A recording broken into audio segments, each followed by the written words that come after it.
is pleased to bring you our feature presentation.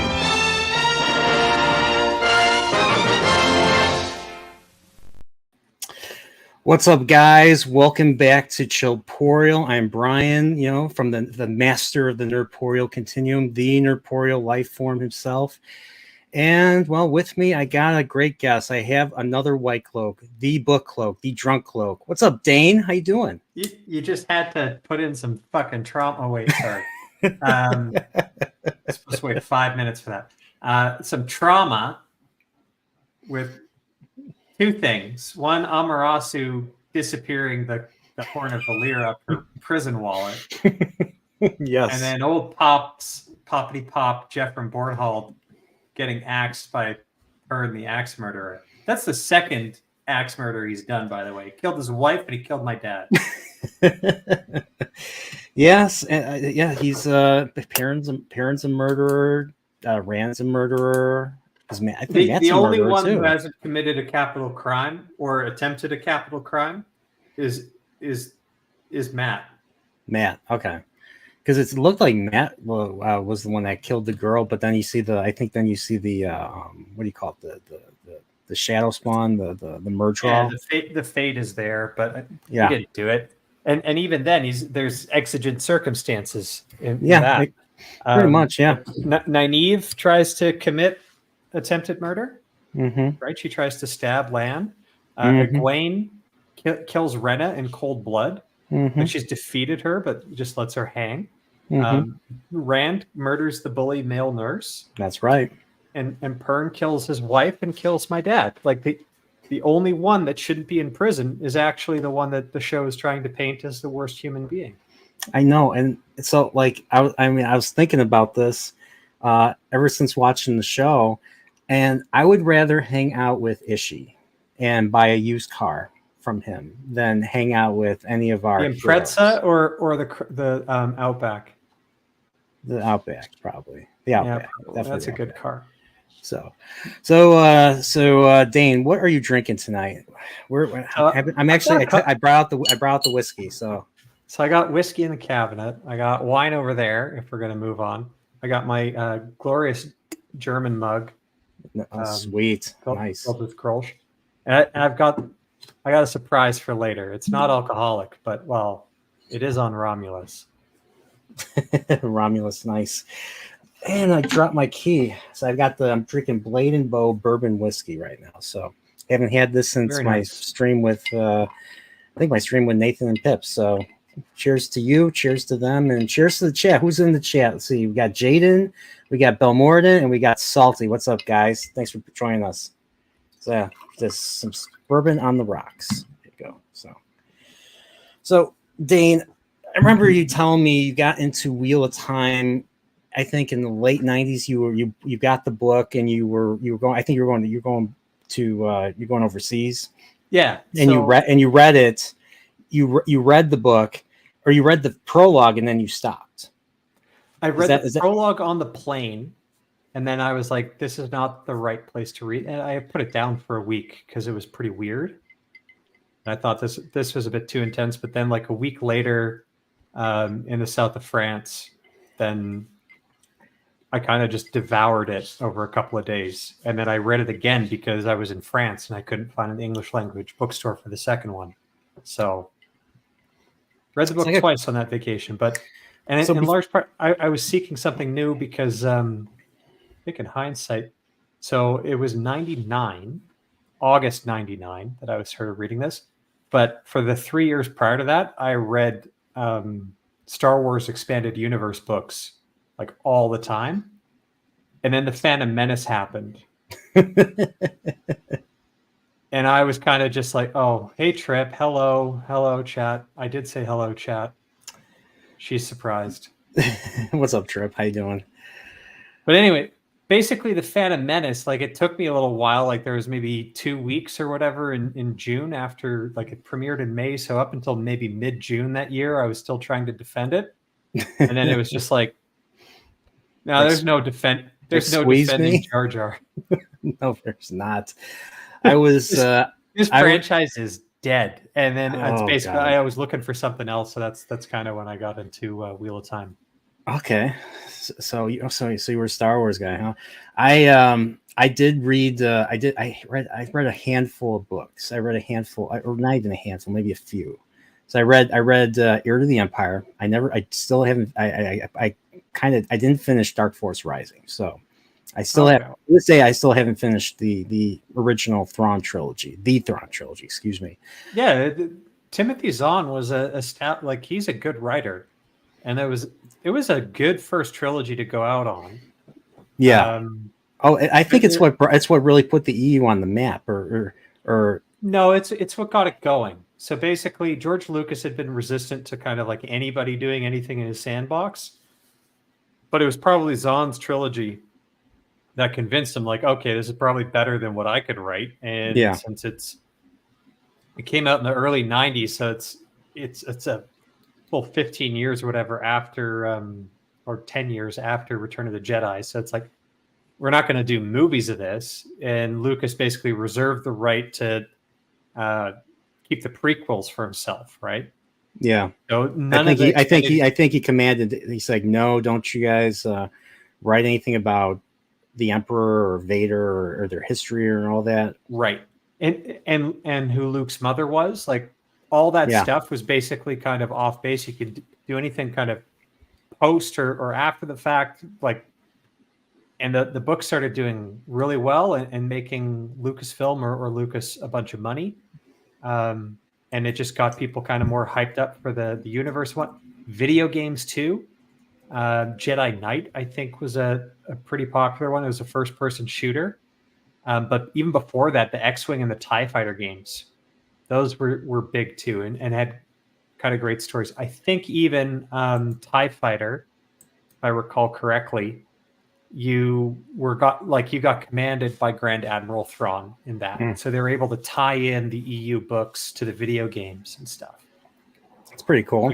It was a great time for Star Wars right up until Phantom Menace. I got a question for you. Have you ever seen so someone on YouTube is so you know that like they've been making, the Clone Wars, a bunch of animated CGI, Star Wars shows. Crap. Well, someone on YouTube is currently working on his animated Heir to the Empire, and he's covering all the chapters. Have you ever seen it by No, I haven't, the YouTuber Darth Angelus? I have it up. You want me to share it? I have the first. If you want, but I really hope you also share the anime version of the TIE Fighter. I've seen that. There's no dialogue. It's That's like awesome. 6 minutes or whatever of like anime. It's very Gundam, Macross. Yeah, very 80s style. Yeah.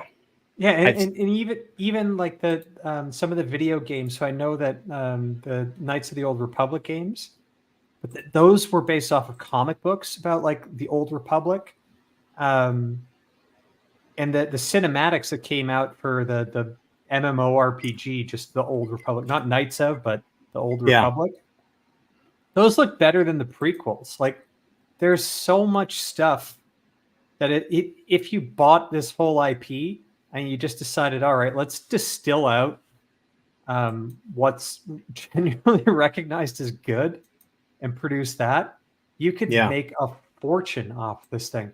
And unfortunately, what we got was, let's stick a chick in it and make it lame and gay. Yeah, so this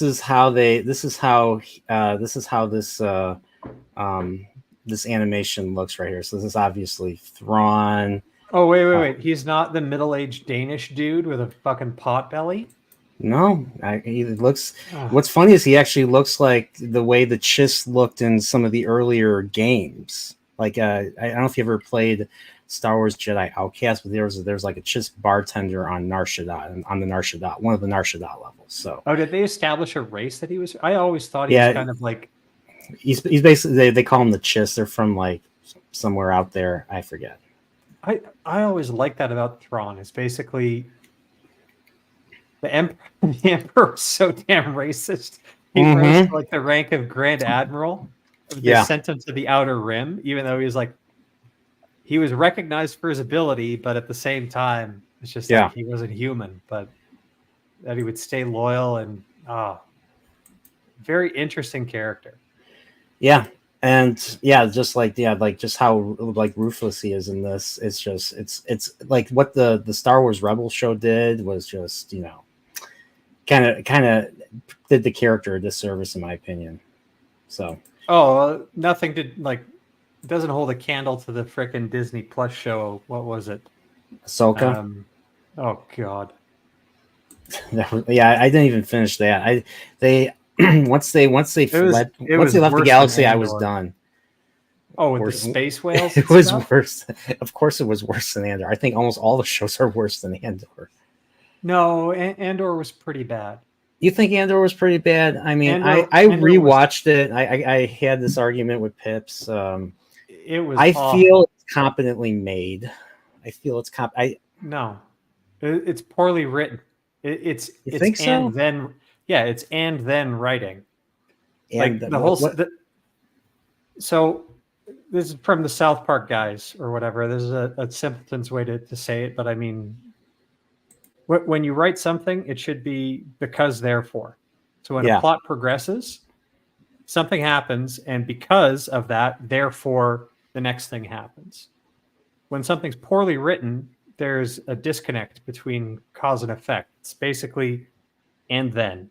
So in Andor, if you follow it logically, Andor is moving and then from his 3-episode arcs all the time. Like, why does he even end up in jail for that 3-episode arc? Because the episode this episode 7 demanded it. Because he and then he just for no reason. And then he went to his vacation planet. Right? This is how it was written out, right?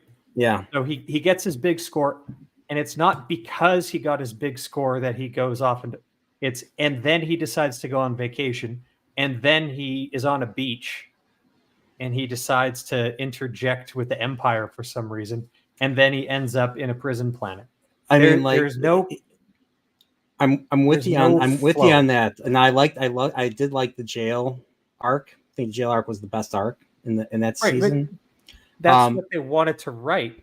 They just never set up how he got there properly. I think it would have been better if he got caught doing something. I mean, but there are issues. There are issues I still have. And I've talked about this several times. It starts off with him looking for his sister, so we get this little backstory, which we don't even know. Where did that go? That went nowhere. They ended it. What's her name? His mother, played by Aunt Petunia from Harry Potter, basically said, "Don't look for her. She's dead. I know it." And that was it. And then he went off and did something else. Then I mean, what they should have did, and this is something that the show talks about, was that unit that he got. That unit should have been the focus of the first scene. Him stealing it, just like go Pink Panther. He sneaks in, like a cat burglar, gets out, but he gets caught, and then he gets chased out of there. It would have been fun. And then they track him down, and and he kills a few. What were those? The corporate security or something. And I think that would have worked. And you could have still had some of the backstory, but have them speak English or something. I don't know. Maybe don't include the sister thing if you're not going to pay it off, because I think the sister could have worked. Like he finds her and she ends up being Empire, but then the reason why he ends up hating the Empire is because maybe they kill her. They find out who she is. She's related to him, and they use her against him, and they kill her. It would be very dark, but it would. It'd be terrible, but I would be invested in Cassian at that point. I'd be like, dude, F shit up. Look, I think at a high level, if you want to do a Star Wars show, but I'll let you shout out to that super chat first if you want, or is that a super sticker? It's a super sticker by Orville Nation. PJ, thanks for coming by this morning when I was playing some Super Metroid.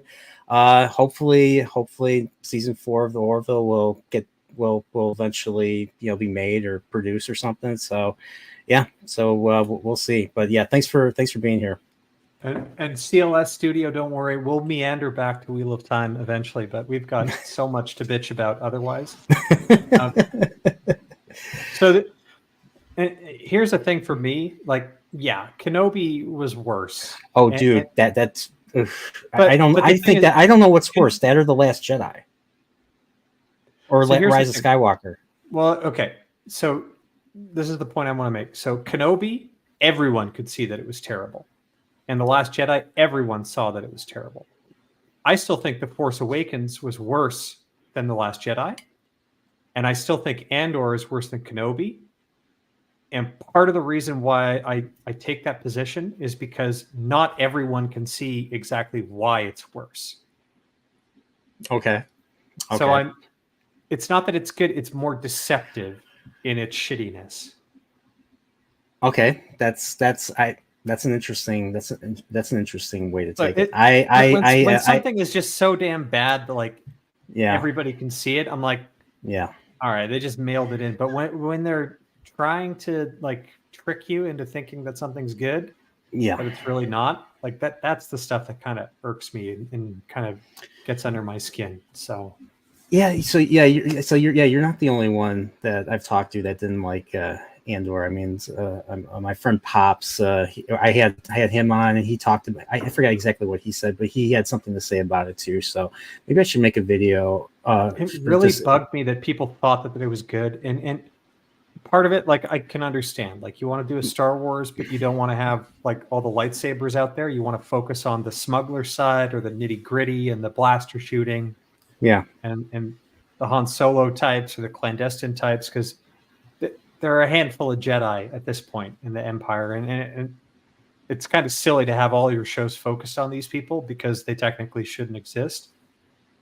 Yeah, but Andor was just, parts of it were okay. Like what about like the Empire? What about the way they depicted the Empire in that one?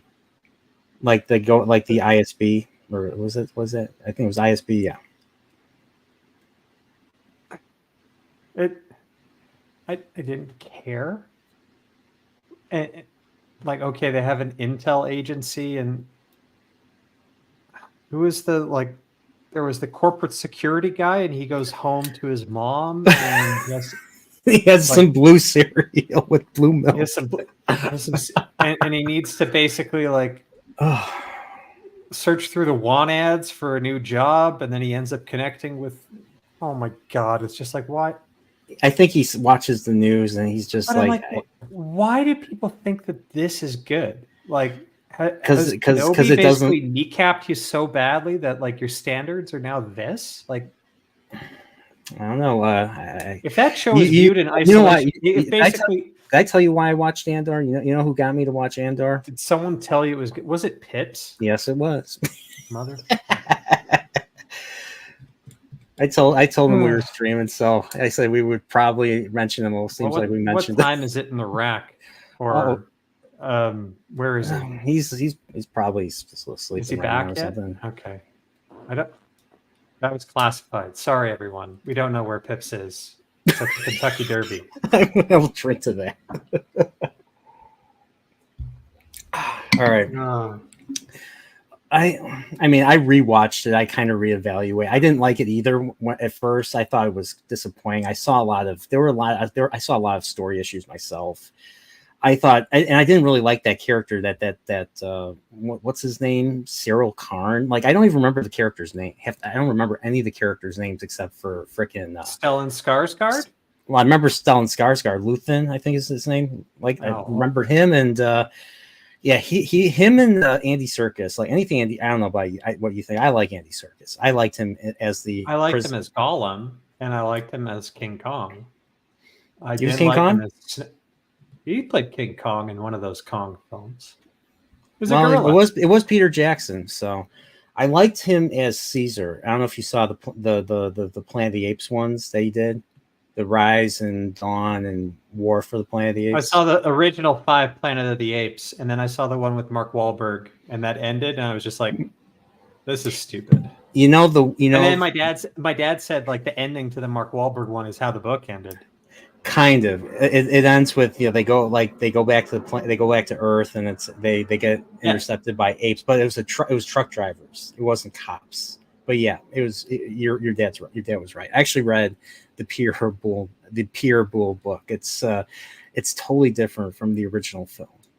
And even the characters, like the character is a French guy. The main character is a French guy. It's not Taylor, French don't like know in the how to original go into movie. space. Apparently they do. So I don't know. Crazy science fiction. Crazy science fiction. And then what's funny was the original book, the apes had like there was basically a 20th century, maybe even a 21st century civilization.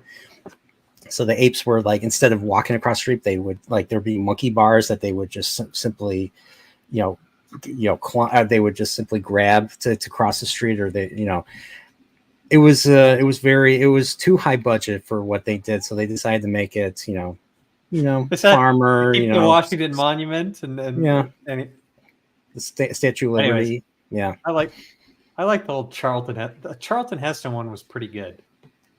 Dude, like that was written by Rod Serling. I mean, that's where you get that insanely twisted ending. And I was a kid. I didn't even quite understand what was going on. I didn't even understand what he was screaming at the end of the movie, but I still felt the chill. Now. Damn you! You blew it up! You maniacs! You blew it up! And then all you hear for the rest of the credits is the sound of the waves going. Like it doesn't give a shit. Like human civilization may be gone, but the Earth is still there, lingering without humanity. That's a very chilling thing. I don't know. Yeah. And then during the credits, you still hear the waves crashing and everything. So I don't know. There's something haunting about that. I don't know. When I watch, I feel this haunted feeling. I don't know. So that's awesome.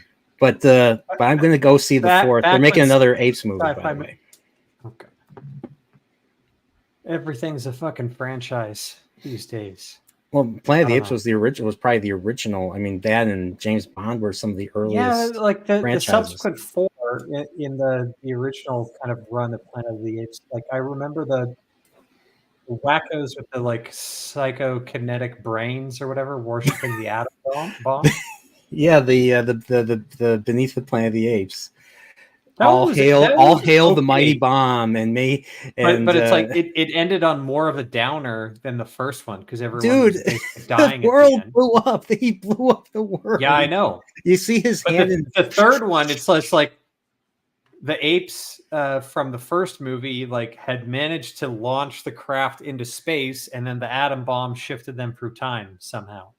Well, it was either it couldn't have been Charlton Heston's ship, because Charlton Heston's ship sunk in the bay. But how do you get it back into space without a booster rocket? Exactly. Maybe it was the other guy's rocket, Brent, the guy that lands in the second. He wouldn't have had a rocket. Like that's basic rocket propulsion. It like gets you into space, but it doesn't. Don't ask questions, Dain. Just consume Planet of the Apes and be happy for next, and be happy for that Arthur P. Jacobs made more product for you. So. And what else was it like when the apes show up on Earth? Apes are everyone's pets because some virus came back from space that killed all the cats and dogs. Yes. So they made them They made them slaves and servants and everything, and they whip them into shape, and then they revolt. One thing you don't kill Ricardo Montalban. You don't kill when he's a good guy. You don't kill Ricardo Montalban, his dad, who raised him, Caesar. That was Caesar in that movie, and that's what leads to the revolt. And I think they had to change the ending, because the ending was originally he murders the city prefect at the end, it would have gone an R rating, so they had to change that, and they did a bunch of post work. You can kind of tell. How old am I now? God, it must have been like 28 years ago that I saw these films, and I saw them like only once on. And these movies came out over 50 years ago. Like the last one, the fifth one, came out in 73. So I mean. Yeah, but these are old. The first one was good. The second one was kind of. And the third, fourth, fifth were just kind of like. Why is this even a thing? And the modern reboots, it's just like. Are they even all part of a set, or did like the James Franco one? It's That's not got to be part of it's. distinct from the Mark Wahlberg. Like the Mark Wahlberg one's a standalone, I'm presuming. Yeah, that's a standalone, and the other ones are standalones too. So this one that's coming out next month is actually going to be a sequel to the third one with Andy Serkis, War for the Planet of the Apes. This one's called Kingdom of the Planet of the Apes.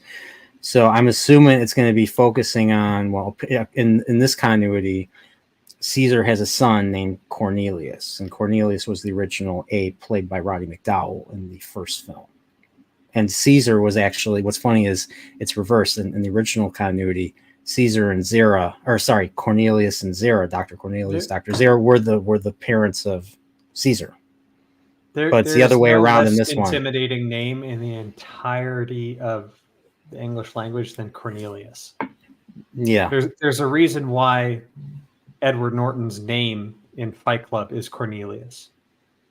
I didn't even know he had a name. He doesn't have a name in Fight Club. He doesn't have a name, but that's the one name he gives Marla Singer because he has a joke name or whatever. Yeah. That's the one you see on his badge in the film. And I think it's probably it's when he goes to Meatloaf and cries in his bitch tits.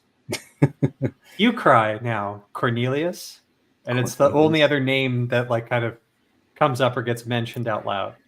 I mean, least intimidating name ever. Yeah, I mean Cornelius. I mean they're chimpanzees in the original film. They're chimpanzees. They're the pacifists. They're the ones that want peace. You know, they're the the ones that lean a certain direction. Well, my direction, my left, and all that. So at least that's what they were supposed to. Pretty much, yeah. I mean, I don't know if that's.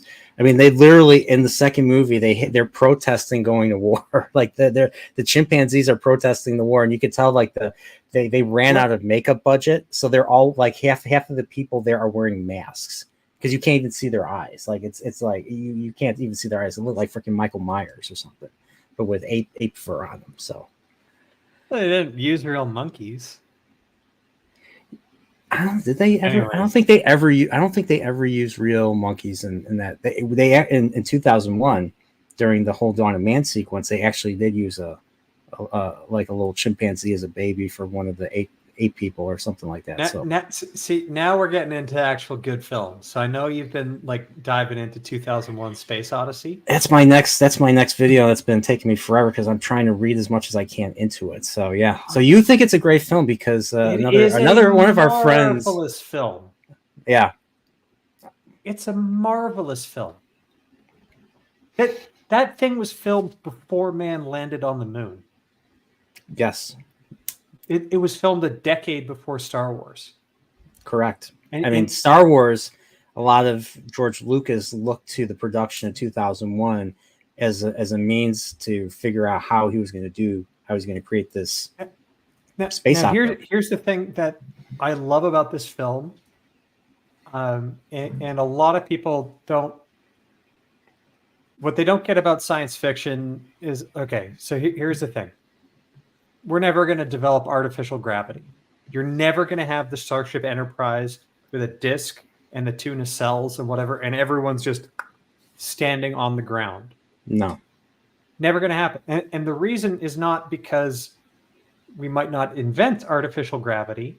The reason is, why the hell would we even try and bend physics in order to achieve what we can just do with centripetal force? Spin ships.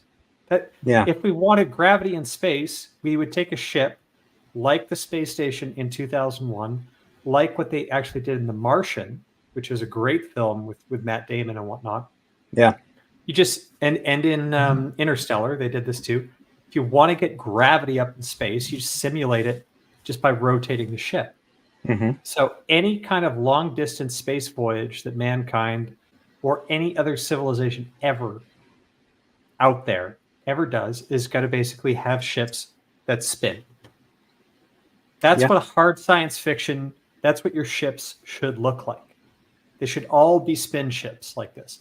The fact that they're not, the fact that all science fiction kind of TV shows just kind of hand wave, we have artificial gravity, has more to do with the fact that it would be very difficult to produce a good looking spin ship in a studio environment, because guess what? One of the first programs that did this was 2001: A Space Odyssey, with Stanley Kubrick. He built a set that was like a giant hamster wheel. Yeah, giant centrifuge, basically. Yeah, and still, like, they filmed it on Earth, so obviously all the gravity's kind of at the bottom, and they had to strap the person in who was in like his bed as it went around. But yeah, you can look at what the technical challenges of filming a Starship Enterprise that was based on a spin ship model. Like, it probably wouldn't happen. all comes down to budget. It all comes down to budget. I mean, they didn't have the budget to do it, so I mean that's why that's how our science fiction should look, right? It's spin ships. Or I think The Expanse does this too, where and this is another way around it. If a ship is accelerating, like if they have the propellant or whatever to accelerate, if they could accelerate at the rate of gravity in one direction, and then they pause, turn the ship around, and decelerate the other direction, they could kind of constantly have a single G-force acting within the ship. So that too is okay. DJ Ronnie G, my man. The Expanse is doing it also properly. You don't necessarily have to do a spin ship, but there you basically have to have a ship with the propellant or the acceleration equal to a single G. And then you could basically say, we're accelerating. And then halfway through our journey, we're going to turn the ship around and we're going to slow down. And now we're decelerating, and that's why we feel the same G-force. Yeah, I forget what they did. Like whenever they went to like high velocity, high acceleration or something, they injected, I forget what they injected themselves with in The Expanse. I don't know if it was supposed to be like adrenaline or something. I don't remember. You know what I'm talking about? I only like they had to strap in. They had to strap in, and they were injected with something in order to survive. You know, going at those high accelerations or something, those high G's or something. Well, in essence, a ship can actually get to like pretty, like, it depends how long they accelerate for. But if you were accelerating at our force of gravity for several months, like, you could get pretty close to high fractions of light speed. It's all about the time, right? If you're accelerating at 10 meters per second, which is about a G, and you can kind of keep that up, the issue is your propellant. And if a ship can basically carry enough propellant to do it, and it probably wouldn't be chemical, it would have to be nuclear, or some other type of undiscovered technology, who knows? But I mean, it wouldn't be inertial dampeners, it wouldn't be artificial gravity. Your ship would not look like the Enterprise. That's the point. Yeah, I mean, even anime shows like Gundam have incorporated the rotating ship aspect. So I mean, there is gravity, but some parts of the ship there isn't, and that's all definitely addressed. So anime has done it. So back to 2001, Arthur C. Clarke. What other than his science fiction, what is he most famous for?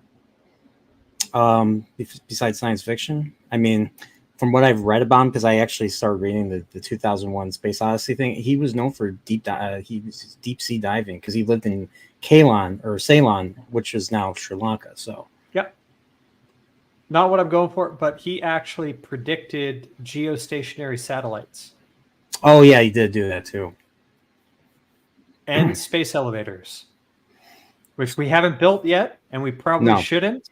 Not on Earth, because if that thing goes haywire, it'll wrap around the equator 3 times in a massive kind of nuclear explosion type thing. Have you read the Red Mars trilogy? I have not. You might like that. It's Kim Stanley Robinson before he turned into a leftoid weirdo. But what's it called again? The Red Mars trilogy? Let me write this down. Yeah, it's like the Mars. It's a trilogy about terraforming Mars. It's actually quite good. It's hard science fiction. Some of the stuff is a little bit antiquated in terms of how a colonization of Mars would happen. I think Andy Weir's The Martian does that better. But I mean, midway through the first book, there's a space elevator that gets built on Mars.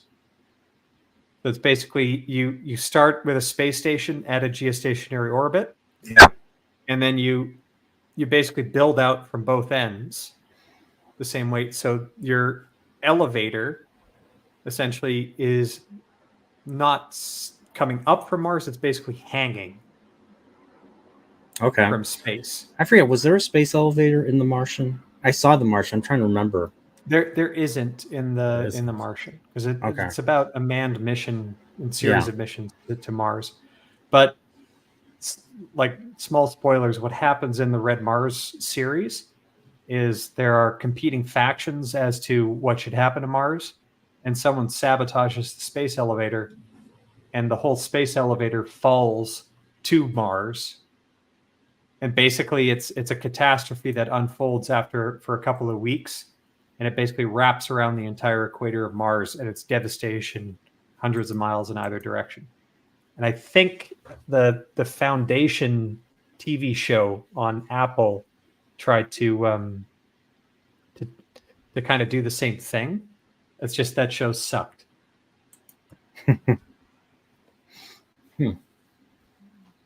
Interesting. But yeah, going back to 2001. I mean, Red Planet, or Red Mars. Sorry, not Red Planet. Red Planet's a movie. Got Red Mars on. So yeah, I am interested in more hard science fiction. So I need to watch. Like between 2001 and some of the early Gundam stuff. I mean, it's interesting how, and The Expanse, obviously, it's interesting how space is very different than how, like you said, Star Trek and Star Wars have depicted it. So, like 2001, for instance, there is no sound in space. So when Bowman gets propelled out of the pod into the ship, without his helmet on, it's completely silent. Which I think is, I don't know about you, but I thought that part was brilliant. Yeah, but and at the same time, you can completely understand why, if George Lucas made the whole ending of Star Wars and the fight in the Death Star and the trench run, if he made that silent, the movie would have sucked. Oh yeah, I totally agree. That's actually how it would have gone down. Mm-hmm. Like all those sci-fi, like, yeah, that's just your medium or whatnot, or whatnot. But like, that there's a lot to love essentially in 2001. And what is Trip saying here? I won't say this often, but Dain is, yeah, I know. But I'm curious if Dain has read The Three Body Problem and what he thinks of the science. I haven't read The Three Body Problem yet. I have some trepidation behind reading it. Like, I know kind of what the bigger gist is. But broadly speaking, I've read some hard science fiction, and I tend to like it because I think there's enough quirky, weird stuff just from what we know about how the universe actually works that can make for very interesting plots. Mm-hmm. And relativity is a mind fuck to wrap your head around, especially at large. Loss of simultaneity, what happens over large distances. It's kind of like quasi time travel, where someone, if they accelerate fast enough, or enough in either directions, their space-time budget, they can come back thousands of years later. Everyone they knew is dead. Like that's what we saw in kind of Planet of the Apes, the first one. Like, that's all within the realm of possibility. So you can make enough fun stories around it. But what you can't have is a galactic empire, because they can't communicate over those vast distances. There's a galactic speed limit to information. The universe isn't simultaneous. Question: What did you think of Interstellar? Have you seen Interstellar? Mm-hmm. I've seen it. The first time I saw it, I was like, "This is retarded."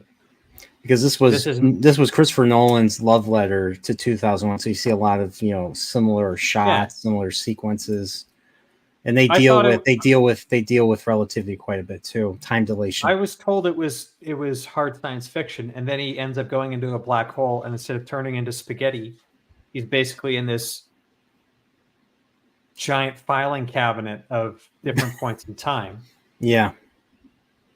And then you do some reading around it and say, okay, well, technically that might actually be true if he's outside of a dimension. So it's basically, I had to get the Flatland experiment explained to me. Flatland experience? No. So we live in a 3-dimensional world, right? Yes. So imagine you lived in a 2-dimensional one. Okay. So everything you encounter is in so you exist on a piece of paper. Yeah. And you can see length and you can see width, but you can't see depth. Correct. And then if someone pulled you up, which is a direction or a dimension you've never heard of, and then all of a sudden you can mean experience up? When you say up, you mean out of the page, basically. out of the page, yeah. Okay. And then you can see what's on the page. You can see everything in 3 dimensions. Yeah. Then how would you experience the world when you went back to 2 dimensions and try to explain this to people? There'd be no frame of reference. They wouldn't know how to explain it. And that is what they're going for with the black hole and going into it. What they're suggesting is that the Matthew McConaughey character goes into a 4th dimension. Which is time, basically. Essentially. Now, it's something that the mind isn't easy to comprehend. You can just like a Necker cube. Do you know what a Necker cube is? It's basically how you draw a cube on a 2-dimensional surface. I mean, I've drawn cubes before, so right. Maybe. But it's 2-dimensional, but it appears 3-dimensional.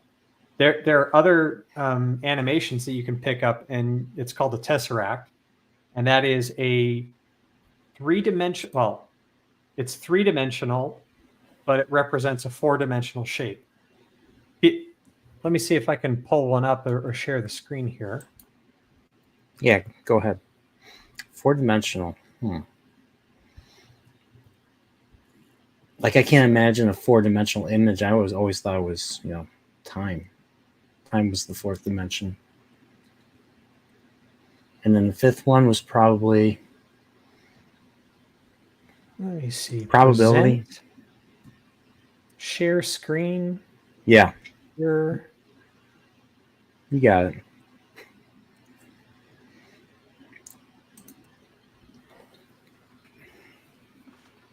So this is a 2D, like it's 2D because it's on a screen. Yeah. But your mind can wrap around essentially what is a 3-dimensional object, right? It looks kind of like a cube. Is this rotating? What is this exactly doing? Is this rotating along a certain axis? Inside and out. All the points are basically staying in frame of reference to one another. I mean, is it maintaining its geometry, or is it maintaining the same dimensions, or is it shifting dimensions? Is it changing over time? This is supposedly a 4-dimensional object represented in 3D, just like how a drawing of a cube is a 3D object represented in 2D. And don't worry if your mind can't comprehend this stuff, because it's not the math on the page might work. I mean, is it more like calculus, derivatives? Change. Is it changing? Are the dimensions changing per time, per unit of time? There's higher powered math, or what? It doesn't have to do with time as a dimension. It just has to do with another direction, which your brain, our brains aren't designed to comprehend what direction that is. Mm-hmm. But in essence, if you give yourself free reign of additional dimensions, there's a whole bunch of math that apparently works in physics. Yeah, and you can work on.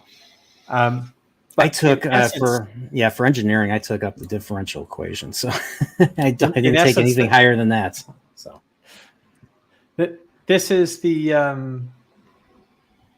that's the mind fuck of Interstellar. But basically, once that was explained to me, like, okay, that's what's going on. And if a black hole is a portal or a way into a different dimension, and I still basically was like, well, wouldn't you get strung out into a string of atoms? If the black hole is big enough, apparently not. The black hole's surface is big and wide enough, then there wouldn't be the gravitational differential. So who the heck knows? Maybe there is a portal to other dimensions, because at the end of the day, what a black hole is the collapse of the physics that we know. Like all of the molecular physics, everything that we understand has to do with kind of atoms with particular distances and subject to certain forces. But under those types of gravitational pressures, where the electrons are squeezed right up against the neutrons and the protons, like typical matter doesn't exist and the laws of physics disappear.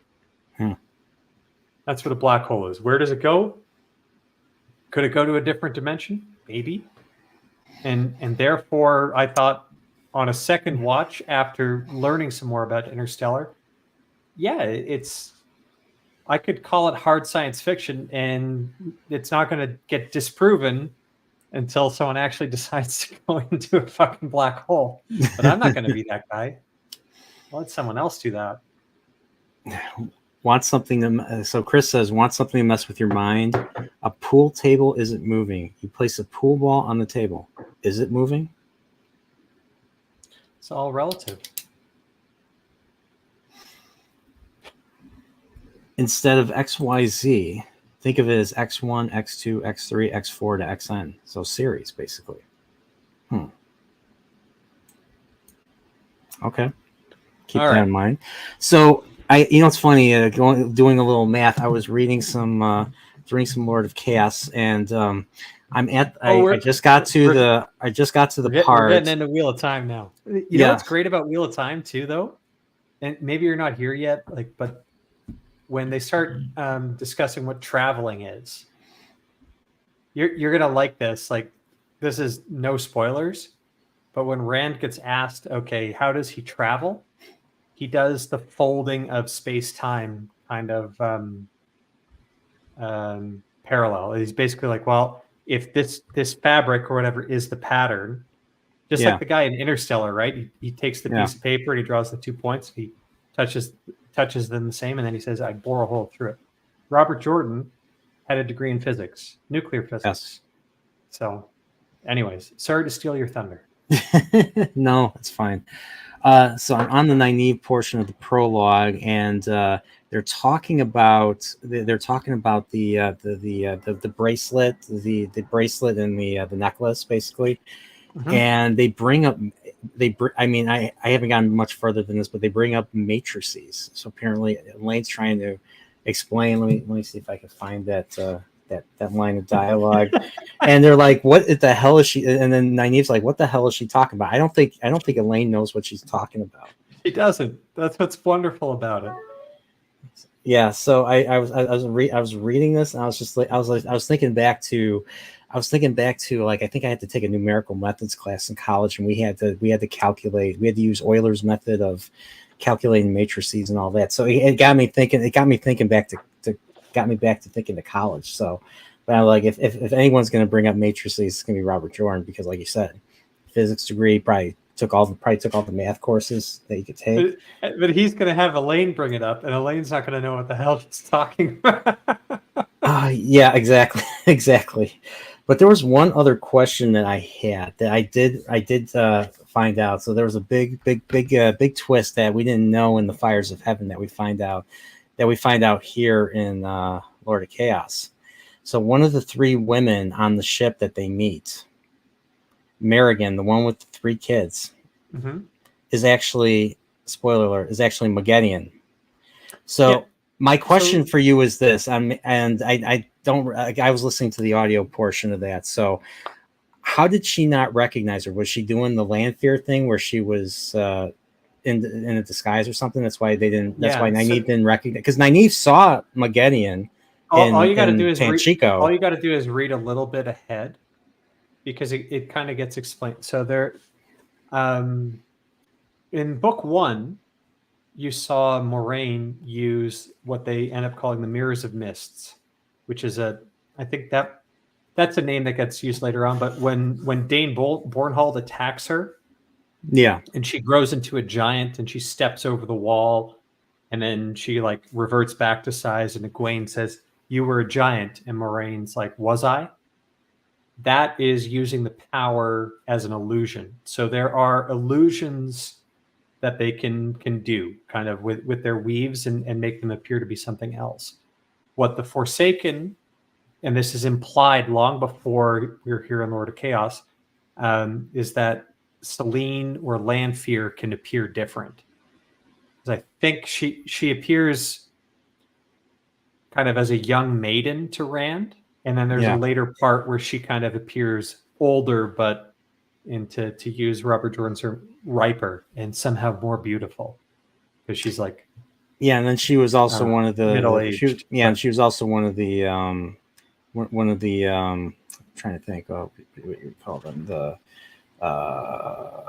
peddler. She was one of the peddlers in the waist. She was the one that had the face, had the fat, had the she had the faces mellifluous voice, but yes. she had like rolls and rolls of fat. So how rolls and rolls of fat? Yeah, there you go. Now here's the other thing to question: if she was channeling to enact that disguise, how did Moraine and Egwene and all the wise ones not detect or see the weaves or detect her ability to channel? Because that's another thing that's kind of established about women, is that they can sense very early on, like they can see the glow of Sidar if it gets embraced, but they can also kind of sense the affinity of someone else who can embrace the source. Mm-hmm. So how did Lanfear get through that? And what gets explained like 3 pages, if less, from where you're at, is the Forsaken have all kinds of tricks. And among them are masking the ability to channel. So they know how to basically hide that from others. And there's a thing that they can do called inverting their weaves. Yeah. Which if they invert their weaves, then they are no longer visible to somebody else. So that's what Merrigan was. That's how she basically did. She doesn't look like Mogedion. She's got like a permanent illusion disguise on her. And her ability to channel is masked from all of the Aes Sedai, and you can't see these weaves either because she's inverted them. And these are some of the skills that the girls Elaine and Nynaeve are learning, and then not sharing with the Aes Sedai because they're worried. Well, if we tell them about inverted weaves, they might work out how to uninvert eventually and discover Mogedion. So when you say invert, like when you say inverting weaves, like flip, like is it flipping the weave or something like that? Think of it as like being turned inside out and just like invisible. Okay. Think about it like that. So it requires extra ability and it requires extra skill. That's all. And the key thing here is that this is something that was known in the Age of Legends, has been lost now. Mm-hmm. But it's a way of basically solving for a whole bunch of other things that maybe would have kind of wrecked the plot, right? Yeah. People, until like this whole inverting weaves thing was established in the books, people were probably wondering, how the hell was Lanfear being disguised as Kelly Shigogi or whatever among the peddlers? How was she not discovered?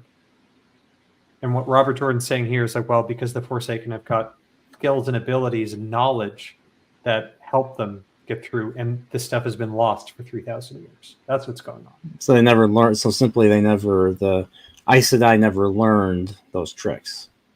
That's basically they had them, but they were and a lot of it too comes down to strength. This gets also established later.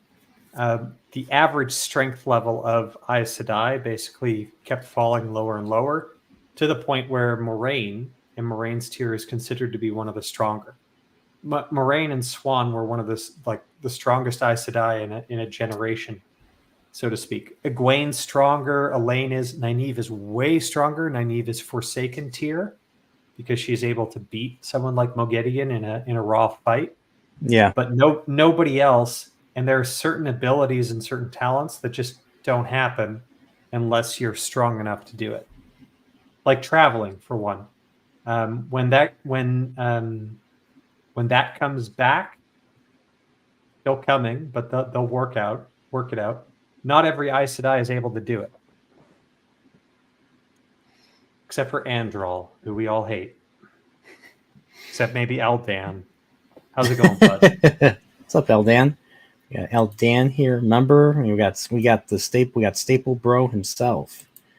So, Staple Bro is apparently younger than ADO, or they're about the same age, like 13.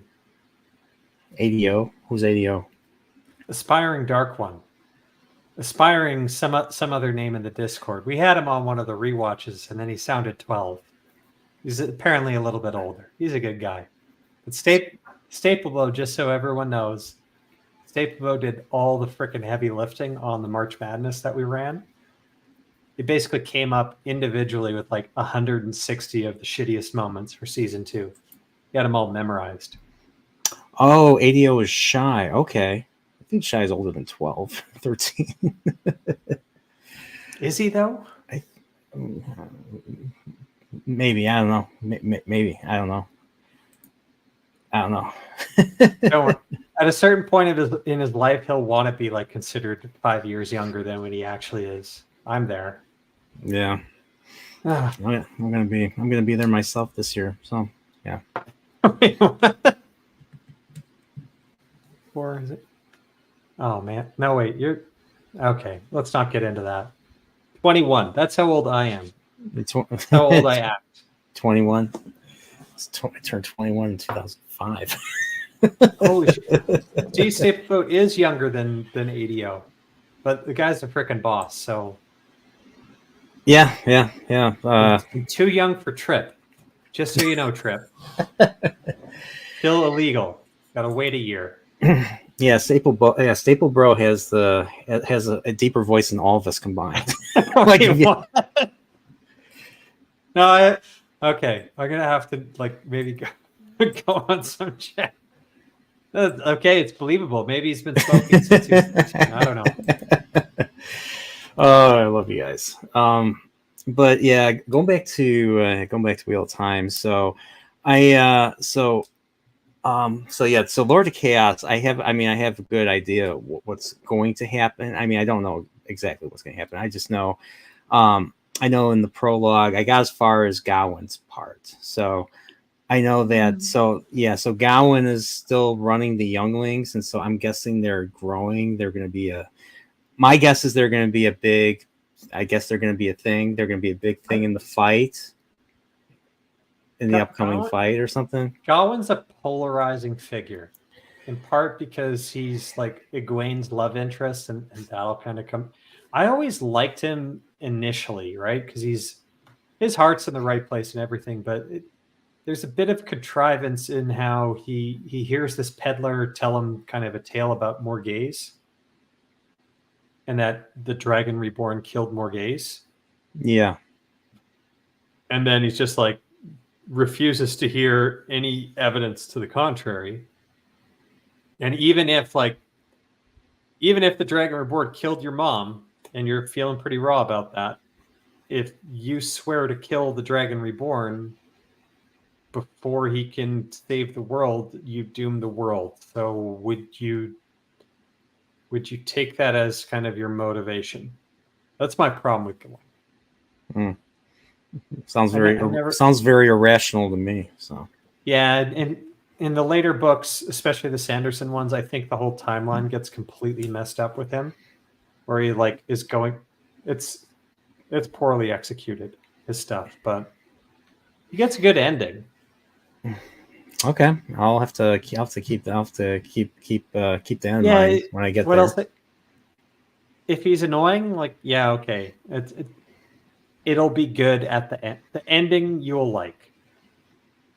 Like I'll keep on saying, of all the gripes I have with the final books and about Sanderson as a writer, he stuck the landing where it counted on many, many, many items. I just heard the Matt stuff. I heard Matt was the one that he admitted that he had a hard time with. So on certain stuff, there are really good Matt payoffs, and it took him a while to kind of find the Matt voice, but there are other things that he doesn't do. But the key thing about the final 3 books is Sanderson didn't have to do any promises. So Sanderson is like explaining writing is like writing is promise, progress, payoff. 3 Ps. Mm-hmm. You got to set up all the early stuff. You got to see them working towards their goal, and then you've got to get payoffs. Now, when he comes in to write the final 3 books, he doesn't have to do any promises. He doesn't even have to do any progress. If anything, the whole fandom has basically been waiting for payoff, payoff, payoff, and nothing but payoff for years. And that's why when those final 3 books came out, they were so well received. They're nothing but payoffs. There's nothing but answers to mysteries that we wanted to know. They're nothing but like epic scenes where kind of plot lines get finally tied up. That's where he does actually very well. Without going into any specifics, RJ set up 1,000 different plot lines. Yeah. And he wrapped up 950 of them. So there are a couple kind of out there that Sanderson wrapped up 950. Thereabout. I'm exaggerating, but that's kind of in percentage-wise. He wrapped up 95% of what we wanted, and the stuff that we gripe about now is either the 5% that didn't land, or he forgot about. Do you think Sanderson paid off stuff that Jordan probably didn't intend to ever pay off, or leave certain things in a mystery, leave certain things unanswered? No, I don't think he wrapped things. Some of them he probably wrapped up in a different way, or Robert Jordan didn't give him guidance as to how this would be wrapped up best. But a lot of things, like, why did certain characters do this in early books? It gets revealed, oh, they were dark friends all along. Or how did this murder happen? Oh, that's because this thing had an ability that you didn't know about until it gets revealed here. And then other wonderful plot lines where it's just like, oh, that's what's happening? That hadn't been mentioned since like the second book. I can't believe, like, I completely forgot that was a thing, and it's coming back, and it's very, very well I think done. the Asmodean thing is also in those books, right? No, so you're talking about who killed Asmodean? Yeah. It was always deliberately left kind of open as to who it could be.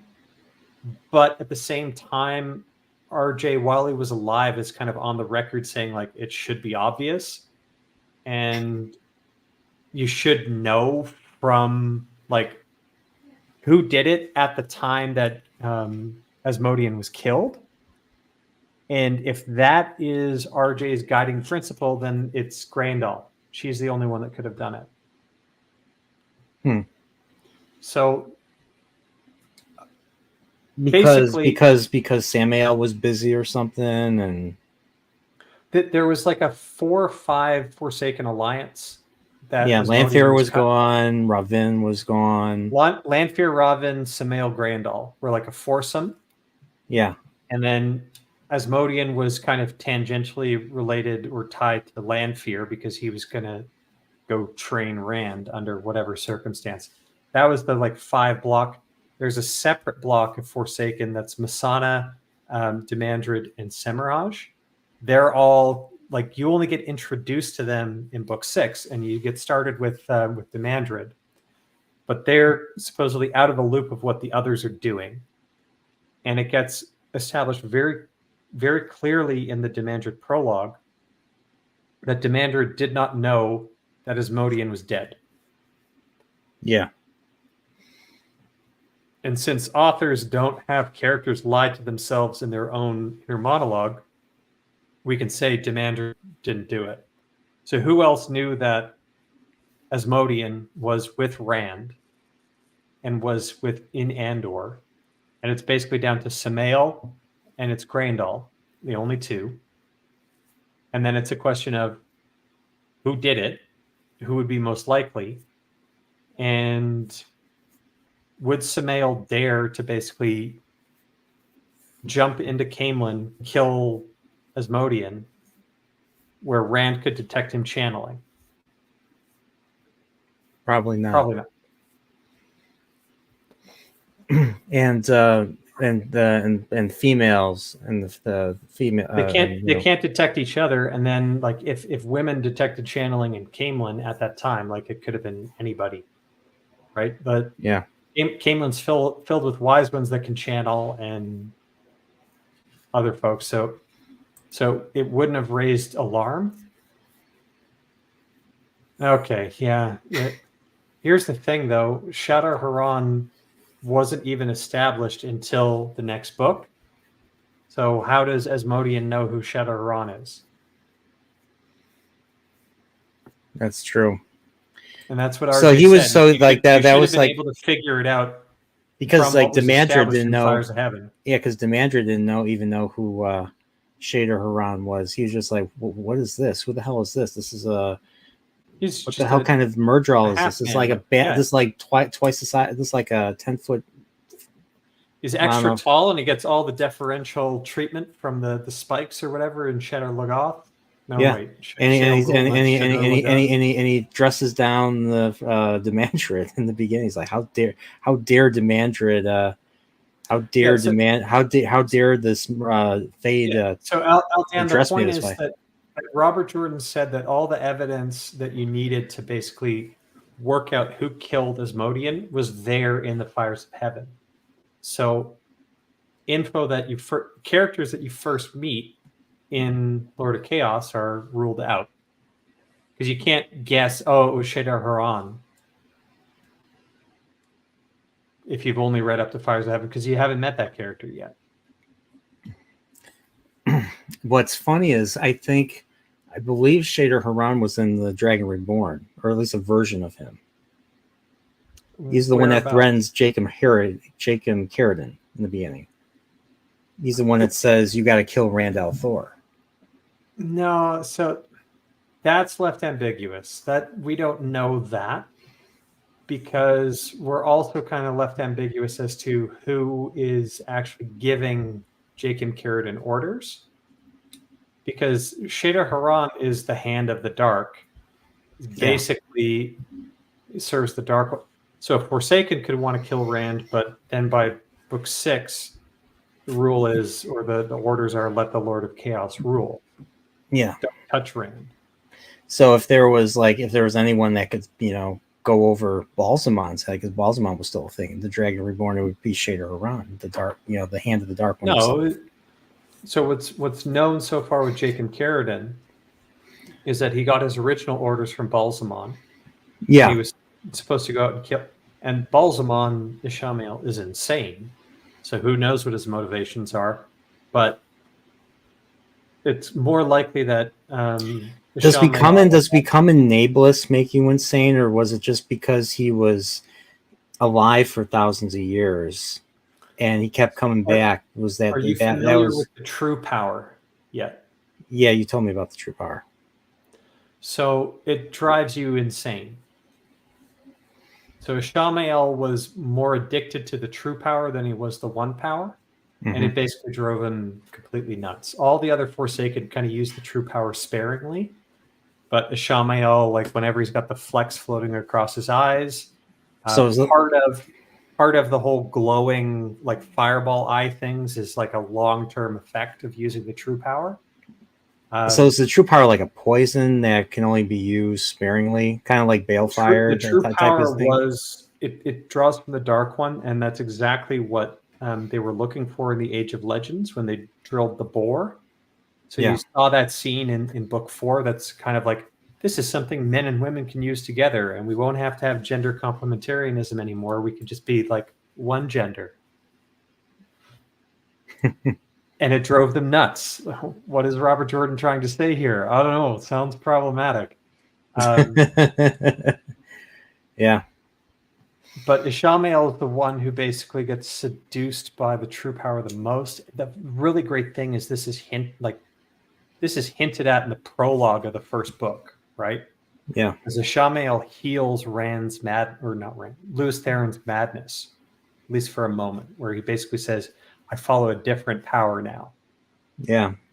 And he shows up with like some type of traveling that Louis Theron doesn't detect. I always thought he meant I follow, like I always assumed when I read that prologue that he basically just turned to the dark side or something. That's what I thought he meant by that. It's not that he's using the Force in a different way. He's basically tapping a different power. Yeah.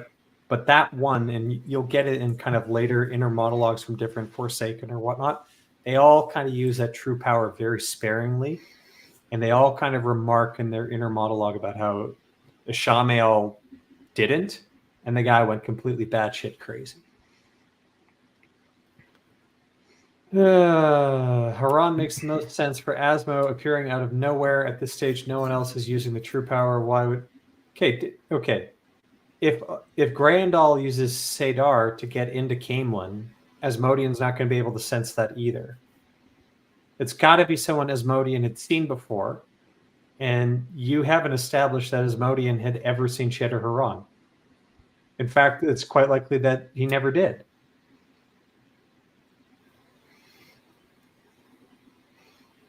Yeah. I think Alden's completely wrong. I'm sorry. Yeah, I mean, it's and to Staple's point here too, Haran has dialogue in the Sando books that imply it's not them. There is dialogue in the later books. doesn't he say like who killed Asmodean? Doesn't he ask? No, like, it's that Grandal is how many other Forsaken is Grandal responsible for dying? That tally comes up, and the math only makes sense if you lay Asmodean at her feet. I was surprised, honestly, with Asmodean. I was surprised how early, I said this during this when I first read it. I didn't even pay attention to the fact that Matt and Avienda actually died. That's how. I mean, I don't. I have with the lightning. So Rand fails to protect everybody from the lightning attack that Ravin cast and all that. And I'll be honest. Maybe this is just my. This is just. I'll be honest. This is my personal opinion of the book, right? Because even that could be a spoiler, right? Is being like if people start talking about Avienda and what she does in later books, or Matt and how he like reaches the last battle, and just wait, that'll be so great when you're there. And you already know he's got plot armor. He's not going to die. He's got plot armor, and I was just like, I didn't even pay attention to the fact that they were dead. Like, when I had my stream with Pips, because I actually this was I finished it right before doing the stream with him. He pointed that out, and I actually had to look in the book. I was like, wait a minute. I was like, oh shit, you're like, oh shit, you're right. But I was paying attention to Asmodean. Like Asmodean was the character I didn't know what was going to happen. Like I knew he's the bad guy. I knew he was going to die eventually. I just didn't know when. And honestly, I was hoping he wouldn't die this early because it's like some of my favorite scenes in the Fires of Heaven. Here's the thing was between Rand and Asmodean. But you didn't give a shit about Pevin? I did care about Pevin. I was disappointed. Yeah, he didn't come back. He got smoked too, but he didn't come back. Yeah. Well, he survived the lightning, but then he got killed by a Trolloc. Exactly. So, yeah. The Dragon Reborn basically balefires the shit out of one of the Forsaken, erases the whole day of what he would have done, brings a whole bunch of people back to life, and Pevin is just like, I'm alive? I knew I had to follow this Dragon Reborn. I'm going to get my revenge. Oh, wait, what's there? Trolloc? I'm dead. Yeah. That's what happened to poor Pevin. Yeah, poor Pevin. So I was like, I was hoping he would get some revenge, some closure for that massive tragedy that he had, or maybe he'd smile. No, he didn't smile. He's like, oh my. He's just like, oh, he was surprised. As far as side characters go, though, Pevin, well, I like how I like how I forget, it was you that said someone said he's not on the Path of Daggers thing, the cover and all that. So holding the banner or whatever. So he's not climbing the Path of Daggers. No. He's not on the heights.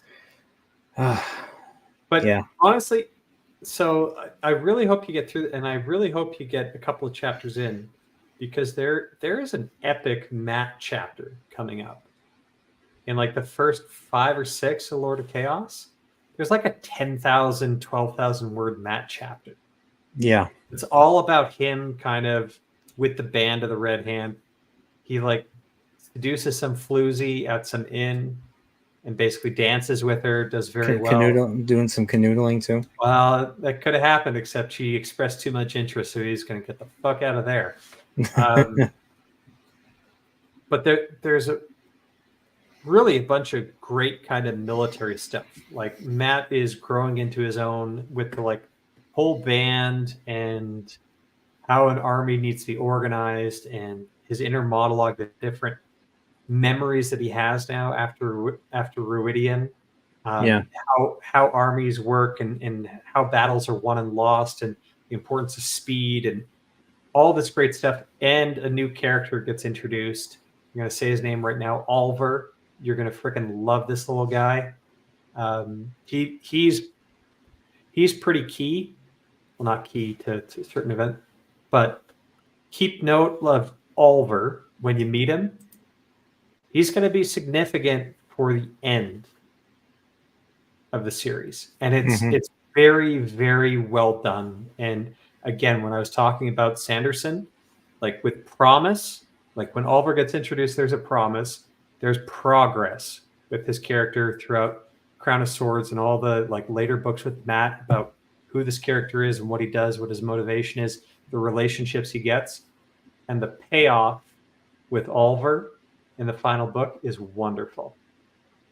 Absolutely wonderful. It's whenever you're in the depths or whatever reading, I hope you get through it. Just remember, when you get to Memory of Light, if you ever get there, you're going to get an Oliver section that is just going to melt your heart. It's going to be great. Okay. I'll keep that in mind. I hear that Lord Chaos starts strong, but then it kind of slows down a lot in the middle portion. And I think the last 30%, it picks back up again. Yeah. So I was watching a bunch of non-spoiler videos.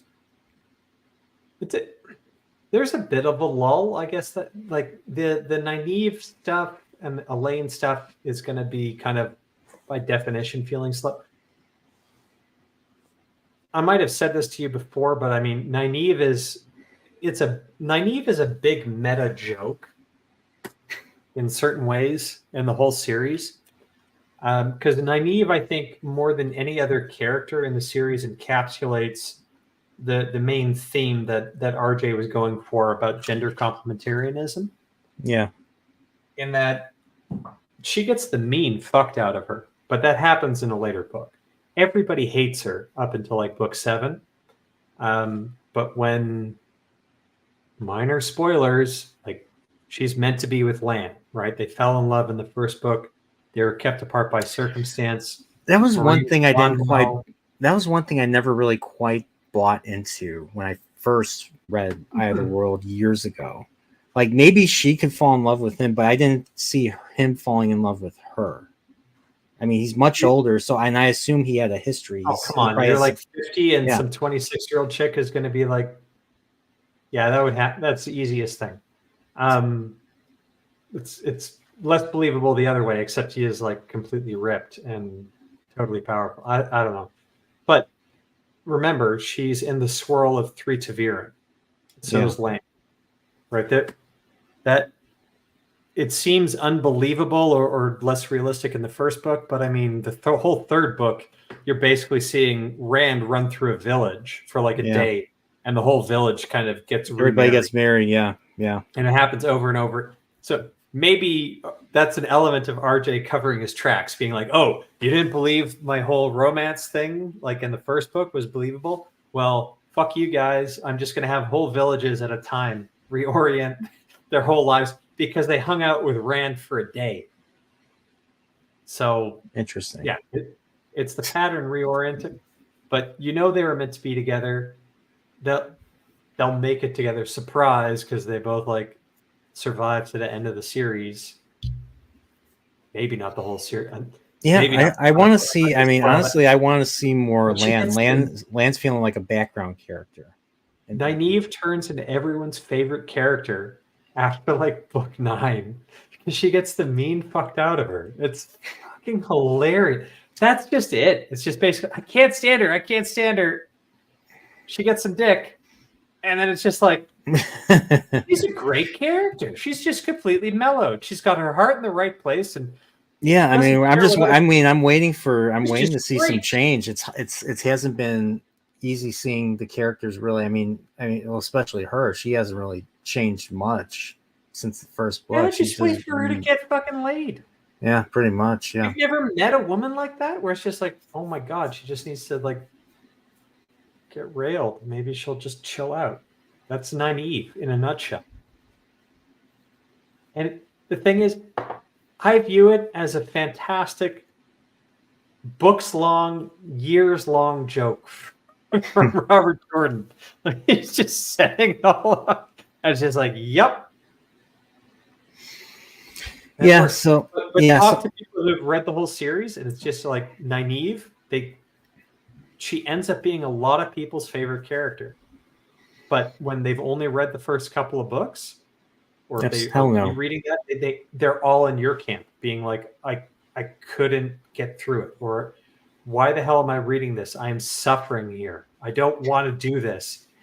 And it's only on retrospect where they're just like, Nynaeve wouldn't be as good if she wasn't as shitty early on. No, that's true. That's true. I mean, I'd like to see characters change for the better. That's always a bit better payoff than just having the character always be good. So, yeah, that's true. I know one thing I know that they were hinting at, because they mentioned Darkwood mentions Balefire with Demandred. So because because Ravin cannot come back. Cannot come back. I'm wondering if certain other Forsaken are going to come back, like maybe Agenor and Balthamel. Let me pull you back to the prologue of the Eye of the World. Because when Lewis Theron gets his sanity back, the first thing he threatens to do to the betrayer of hope, Ishamael, that we now know, is to destroy him beyond that which his master can repair. Lewis Theron is threatening to use Balefire to destroy Ishamael right then and there. Interesting. But it also implies, because they've been fighting this war of power for years now, that if they don't use Balefire, people can come back. So let me just have you. It's in the same prologue, but have you met Othengar and Arengar yet? No. Okay, then basically all I got to say is like you got to read another 10 pages ahead. Still in the prologue. Okay. Still in the prologue, you're predicting stuff that's going to happen. Yeah, I mean, I'm assuming. I mean, I know what's his name. Ravin's not dead. Balsman. Ishamael comes back as I forget his name. Moradin. Moradin. That comes a little bit later, but the ones you can be certain of the Forsaken. So who are all the Forsaken? So the Dark One says Asmodean's dead because he's a betrayer. So died the final death. Ravin can't step out of time, so he's gone. But that means the same thing for Balal, who died at the end of book 3 because Moraine killed him with Balefire too. Yeah. Lanfear, she went into the realm of the Ilfin, so we don't know.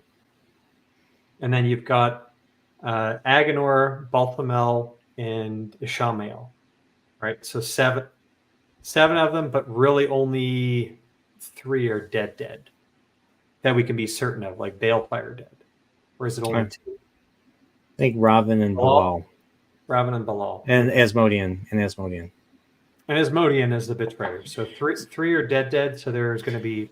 So I think quasi-dead and 6 alive. So I'm assuming it hasn't been confirmed, but I mean, are there other ways to kill where there's no trace? I'm assuming there's nothing left of Asmodean, like he is completely vaporized. Was it Balefire? Hasn't been confirmed. All it was said was death took him. Because there's no trace of him. So is there other ways of? What the hell? It's easy enough to do, right? You slit someone's throat, you open up a portal for skimming, and you just huck him in there. He's outside the pattern. Oh. So you just throw someone in a skimming domain or something, or you could burn him to ash and sweep him up into like a little dustbin and throw into the skimming plane or whatever. And that takes you outside the pattern. Well, it's not so much like the soul, like the Dark One is able to like reach the souls that have been sworn to him. So that's how he does kind of the reincarnation. He needs to find a body to put the soul into. But if he's not going to do it with Asmodean, then all we're talking about here is like you just got to kill him and then get rid of the body. He won't come back, period. Yeah. But what we're talking about is how do you get rid of a body CSI style such that Rand, pre-CSI, because Rand doesn't have, the Las Vegas crime department. No. All you basically got to do is like use the one power to kind of like get rid of a body, and that's pretty easy. Interesting. I didn't think of it that way. So because I know Steve mentioned Balefire, so I don't know if it was plausible. So okay. But yeah, so I know like the Black Tower becomes a thing in this. I know Imagine Time you're is just like they're like I know that was set up at the end of Fires of Heaven. All the stuff. You're a couple chapters from all the like you got to get through this prologue. Just skim through the Egwene stuff, or not the Nynaeve stuff. Like just read her stuff and just remember. Okay, it's a multi-book joke about her basically needing to get fucked. Yeah, I'll keep that in mind. And you know what? That doesn't just go for Nynaeve. That goes for basically every Aes Sedai, because aside from maybe one or two, none of them are getting dick. None of them are fucking their water. None of them. None of them. They're basically a whole bunch of women that need a man and aren't getting it. Sounds about right. So why do you think the world is so fucked up? Because I guess because of lack of dick, I guess. So for the most powerful, so the Aes Sedai are still considered the most powerful organization in the world, right? Like at least that's how everybody sees them. In what you call Randland, right? Where it's just we're not counting the Aiel, maybe not the Aiel, not counting the Shan-Chan, the folk, the Shara, or the Shan-Chan, but all the nations that have been established. Yeah, I'm really curious about the Shara. Are they going to turn up in an upcoming book?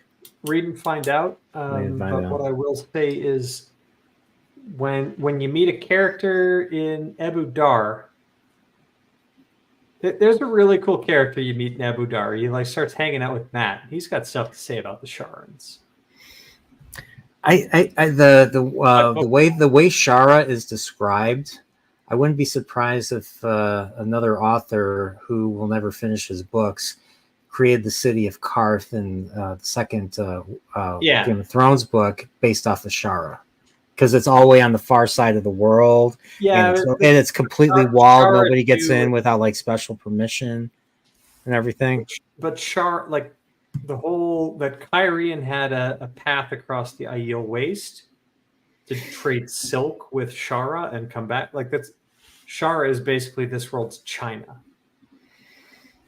Oh, okay. To an extent, that foots where it's just the Chinese merchant, or even you think to certain. Japan was very similar in the Age of Exploration, where it was basically they set up one port city where you could trade at. I think it was Nagasaki, where the Westerners or the outsiders, the Dutch, the Portuguese, could actually trade, but they weren't allowed to actually set foot inside the city. Shara is set up very similarly.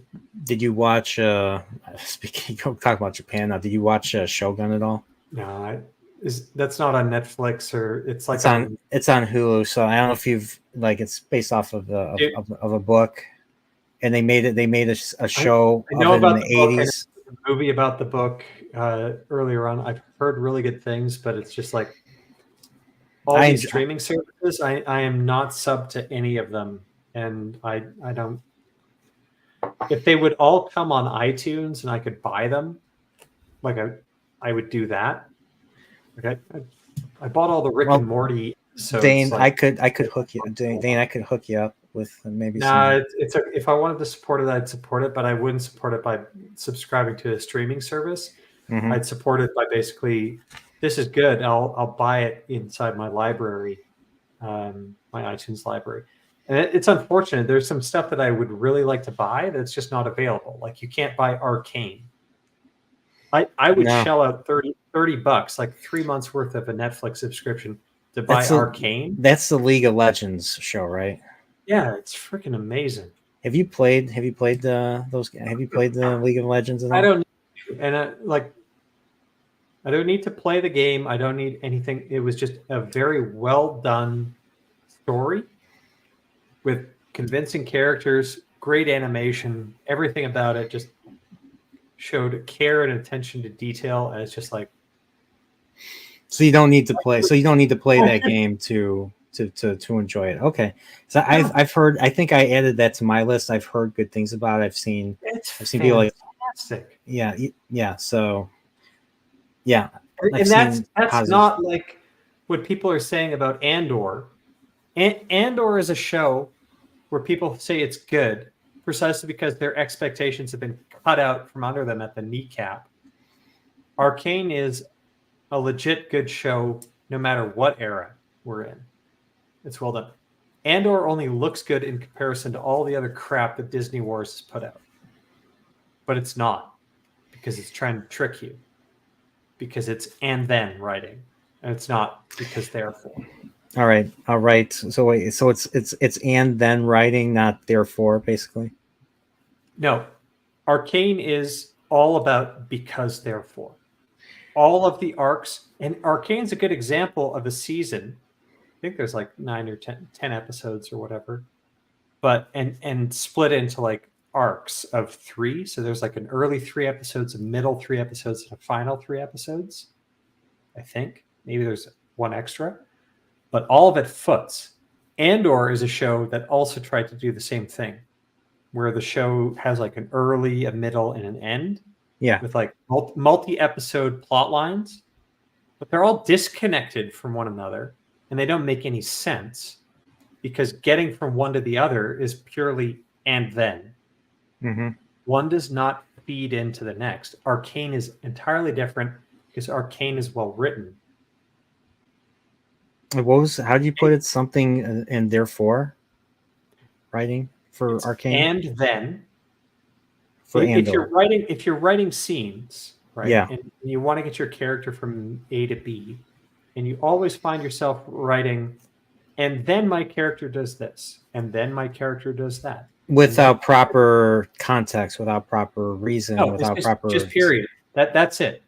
And then. You're writing poorly.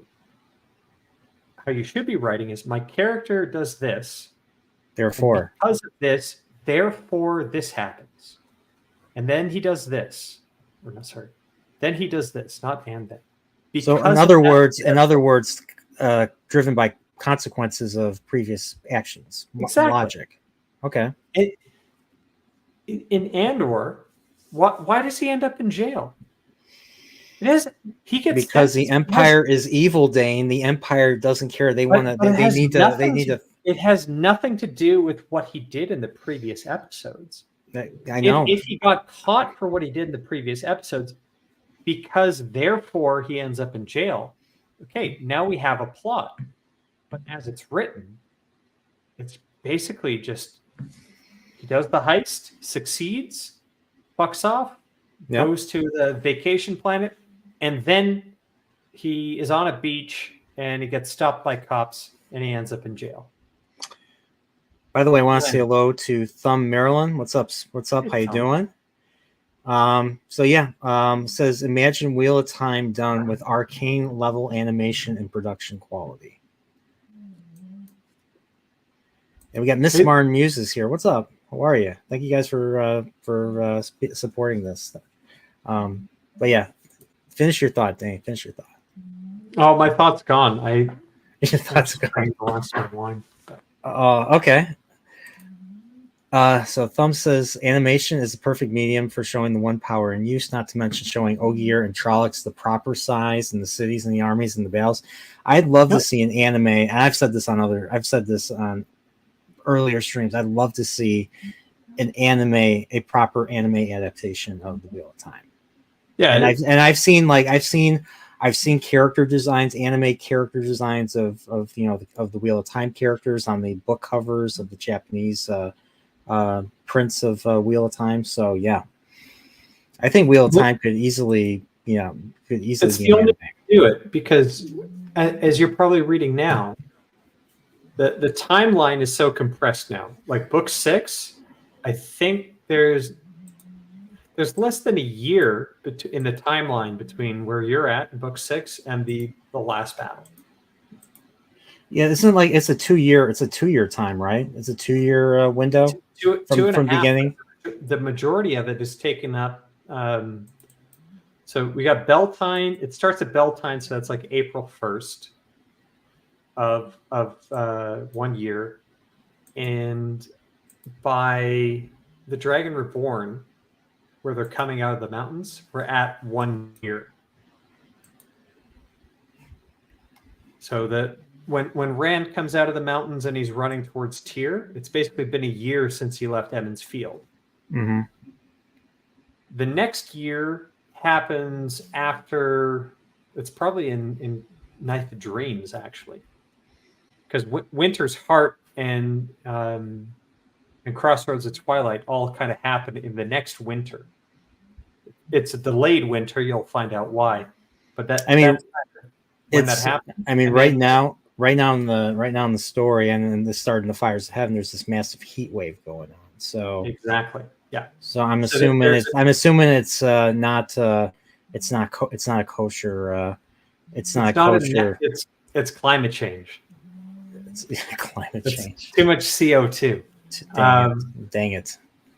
But All that channeling is emitting CO2 exactly. emissions. And methane, and like, oh my god, we can't let the methane go up because it's not like the atmosphere is rich with oxygen and lightning strikes 6 times a second globally. Like methane's the world's biggest problem. I'm curious how long I'm curious if how long that's going to last, the whole heat wave thing, because that, I mean, I don't know, did it start in the Shadow No Rising? spoilers, I'm but curious. it's like there's a book called Winter's Heart, and the cover's got a whole bunch of fucking Yeah. snow. Did it start in the Shadow Rising? Did they complain about the heat in the Shadow Rising? I'm trying to remember. No, the complaints about the heat really start right now in the prologue of Lord of Chaos. Well, they did complain about it, and it was in the Fires of Heaven too. Were they in the waste though? Because it was hot in the waste. No, this was like Nynaeve. This was Nynaeve Yeah, but she's a traveling. complainer. She complains about everything. So yeah, I swear like they were complaining about where the it heat. becomes And apparent is later on in the prologue when you get a Fail part where she's in the 2 rivers. yeah, And the people are basically complaining about the lack of rain and that it should kind of be turning to winter soon, but it's not. Mhm. So that's kind of where, but it's like, all right, this is his break in the book. But you're right. It's 2.5 years, but the first year is done by the start of book 3. The second year is done probably at Night of Dreams. And then there's a half year to kind of run towards the end and the last battle. Okay. So show-wise, if you had 14 seasons and it was 14 episodes and you cast a 20-year-old Egwene, she'd be 34 by the time the show run ended. But as the way Amazon's doing it, with doing a season once every 3 years, she's going to be 72 by the time the show's over. I mean, how many? Like, when did the first season come out? The first season came out in what, 2021? 21, late 21. And then this one came out 2 years. So 23. 2 years. So 2 years later. So I mean, like, yeah. So 14, but 20. That's 28. That's 28. That's 30 28. years. 30 years. I was exaggerating with saying she'd be in her 70s, but like she was also cast like 21. She'd be in her 50s. So yeah. So it'd be I don't know. She could pull it off. If anyone could pull it off, it would be Madeline Madden. Do you think there will be a season 4? No. So you think season 3 will be the last season? The viewership. What I think, knowing what I know now, is that these shows all get signed up for 3 years, and all these actors, they brought them all in, and everything got kind of all set up. They built their studios because they got the 3-year contract. But year 1 came, and the show sucked and pissed off the entire fandom. The confirmation came with the season 2 figures where their viewership was down 60 to 50% or whatever. It was 60 to 50% of the original. The ratings went up, but that's because everyone who hated season 1 didn't bother to watch season 2. Oh, But so there were more positive. So there were they more didn't get on positive Rotten reviews. Tomatoes to give it like a 0 because they didn't watch it. But I mean, that's what And then- we're doing. and then- Basically, But doing what our was March Madness and explaining exactly why this is garbage. what was with people saying it was better than season 1? Like I was reading several comments of that, whether it would be on White Cloak not stuff or hard. Prophet of the Dragon. Like, honestly, this is basically like, well, season 1 was diarrhea, but at least this one's got chunks in it. That's the defense that you got for season 2. It was garbage. But I mean, people had to explain to the why it was garbage. Dain, I forget what was your number. What was your number 10? Your number 10 was the was that Land couldn't read or something. Was that the one? Was that your number 10?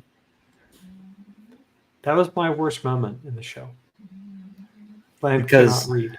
Yeah, because for like 3 or 4 episodes, we have this whole plot point where Moron is going to go save Rand from land fear because of this poem written in the old tongue. Yeah. About the daughter of night, she walks again. And Lan steals this poem. Lan, who translated for the old tongue for Nynaeve in season 1, who presumably can read because he's a freaking king of the Malkiri. Whatever. But he wasn't just taught the way of the sword. He was taught how to read. Wasn't he? Maybe this is something I need to find out. But wasn't he raised by a bunch of people, like bunch of people that serve his family, basically? Lan was put in his cradle with oaths sworn over him, with the sword of the Malkiri kings and that ring and whatnot in his cradle. And then he was entrusted to 20 of the greatest warriors of the Malkiri to get him safely down to Shinar. And 5 survived that journey. And those 5, along with the Shinarans, raised him up to basically be the diademed battle lord of the Malkiri, to avenge what could not be avenged. He courts death like other men court women. He is the best of the best, the warder of all warders, greatest fighter. But you telling me he's illiterate? Because that's what the show is establishing, because he steals this poem written in the old tongue. And in the old tongue, Daughter of Night is written Lanfear. And you're saying he can't put 2 and 2 together, that this is Lanfear they're talking about? This is a problem that only comes up because in the books, the poem, the Daughter of Night, the Dark Prophecy, is written in Trolloc script. But they changed the old tongue. And the thing is, how did they not catch this? Because within the episode itself, it happens twice. First, when Ishamael is letting Lanfear out of her cell. With the blood, yeah. With the blood. There's a voiceover where he's basically chanting his incantation. And he says Lanfear to start it out. And then later, when you hear the poem being recited again, you also hear Ishamael say Lanfear. So it's beyond ridiculous that no one caught this, that Lanfear in the old tongue means Daughter of Night. If Lan can read the old tongue, and this is written in the old tongue, he should have been able to read Lanfear and know who this is about. Yeah. It's so silly. Anyways, I need to basically go get an extra drink because my throat is getting parched. And I got nothing else. So is it okay if I leave you alone for 2 minutes to go get something, and maybe you can? No, that's fine. I'll still hear you, but it's fine. Yeah, go ahead. Go get your drink. Great. Go get your drink. Cool. All right. So you guys are stuck with me now. So yeah, that's Dan Land Pete on it too. This is salty. Land Pete on it. It was delicious. Yeah. Yeah. That I think my worst moment was, and I just got so angry when I watched it, was just that great moment, that great fight, that great aerial fight at the end of the Great Hunt. I know I've said this a billion times already, but how can they replace it with something with a fight in the tower and nobody can see them, and there's no, it doesn't look miraculous, it doesn't look like, it doesn't look holy or something. Like, it doesn't look like a holy fight. And where you would hear like music, very like something out of Lord of the Rings, like that. I mean, that's kind of what I was thinking when I was reading the Great Hunt. And Great Hunt is still my favorite book. I actually, even all my complaints about Shadow Rising and Fires of Heaven, I still love the first three. I'm not sure the remaining books will surpass the first three for me. Now, that might change. I mean, I'll have to check out. I mean, I know that there's something that happens at the end. I actually looked at the final page, but I don't know the context behind what it is. So, but yeah, I can't wait to read this and see what leads up to the Dumais Wells battle and all that. So, I know what is said at the end. And what you said there is just like, I'm honestly wondering how much like the Battle of the Milvian Bridge between Constantine and like you were talking about, like a holy fight in the sky and symbolism and whatnot. Yeah, I could kind of see that, where it's just like, if that's what you really wanted to see, like battle in the sky, like it has parallels kind of to history or at least Christian legend. Yeah. How much? I mean, I know like the wheel of time itself comes from, I think, Hindu. I think it comes from Hindu. It's a bit of everything. When you boil it down, so Robert Jordan was like Episcopalian as fuck, I believe. But the theology, it's a little bit different than Christianity, because there's that dualism of the Dark One and the Creator. So there are parallels drawn to Zoroastrianism and Manichaeism. The timeline of the what's the latter one known for? I've never heard of that one. What's it called? Manichaeism. It's a. Write this down. It's a bit of an offshoot from Zoroastrianism, I believe, but it was a.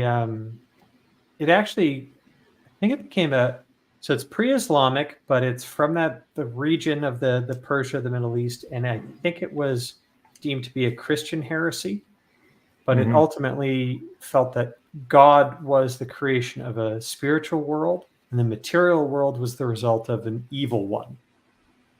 But fundamentally, the theology was one of two separate, diametrically opposed beings in conflict. And that was the world. Staple, bro. I never thought of that. That's a very good comparison. I never thought of that. Mm-hmm. So basically, Balzamon's Thacander, I forget, was it a spear that he had, or was it what kind of weapon did Balsamon wield in the Great Hunt? I forget. It's like a staff spear, but yeah, like a quarterstaff, a Thacander quarterstaff. Well, no, it had a it wouldn't have been blunt, but it kind of went through it. But the key thing is he does have a wound in the side. That's like Jesus, but I mean, there are later things that happen to said wound and what it represents. So don't read too much into this particular. And Christ was dead. And Christ was dead when he got pierced. They took him off and they pierced him to make sure he was dead. Just also keep in mind, like, what's one of the prophecies about Rand? Twice and twice shall he be marked, twice to live and twice to die. Yeah. He is a Christ. He is a Christ figure. He has the herons, and then he has twice and twice, and then he's got on the wrists. He's got the dragons. Twice and twice. Will he be marked twice to live and twice to die, which means he dies and lives again. Yeah. So I'm assuming that hasn't been fulfilled yet. He hasn't. No. Died, it hasn't. But this is a payoff. This is a promise. You get a whole bunch of books of progress. And again, this is where the Sanderson books at the end, it pays off. 95%, 950 of the 1,000 promises, you'll get a satisfactory payoff, if not a better payoff. Like I still love the ending of The Gathering Storm, because there's a wonderful catharsis that happens with. Is that the Veins of Gold that you were talking about? Yeah. All right, I haven't read that, but yeah, I remember you brought that up a few streams ago. It's beautifully written too. You cannot not. Was that Jordan writing that? Did Jordan write that, or did Sanderson? We don't know, but I'm willing to give Sanderson the benefit of the doubt that this was because Robert Jordan, towards the end, like he was saying, he could wrap it up in one final book, and it was really Sanderson who's just like dives into the project and being like, "There's no way you can do justice to this in one book. It probably needs to be 3 or 4 or whatever he was saying." But where was a natural break after the first book? And I think Brandon was basically like, this needs to be at this point. So we'll establish all of these events. We'll get everything up to here, and then the Gathering Storm needs to end kind of with this realization from Rand, where he does this. And let's call the chapter Veins of Gold, which is a callback to something Avienda says in book 9. But it's a great break from him where he kind of overcomes all the burdens that are kind of thrown on him and reaches, well, what they say is he goes from Darth Rand to Zen Rand. And it's wonderful. It's absolutely wonderful. Sanderson made it one book, originally says Chris.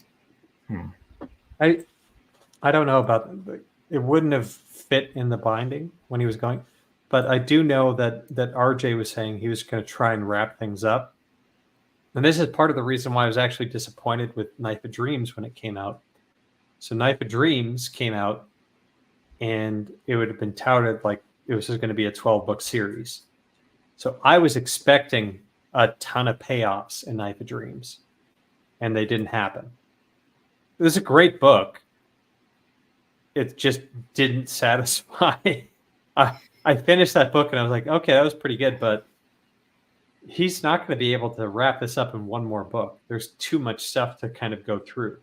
So I was disappointed.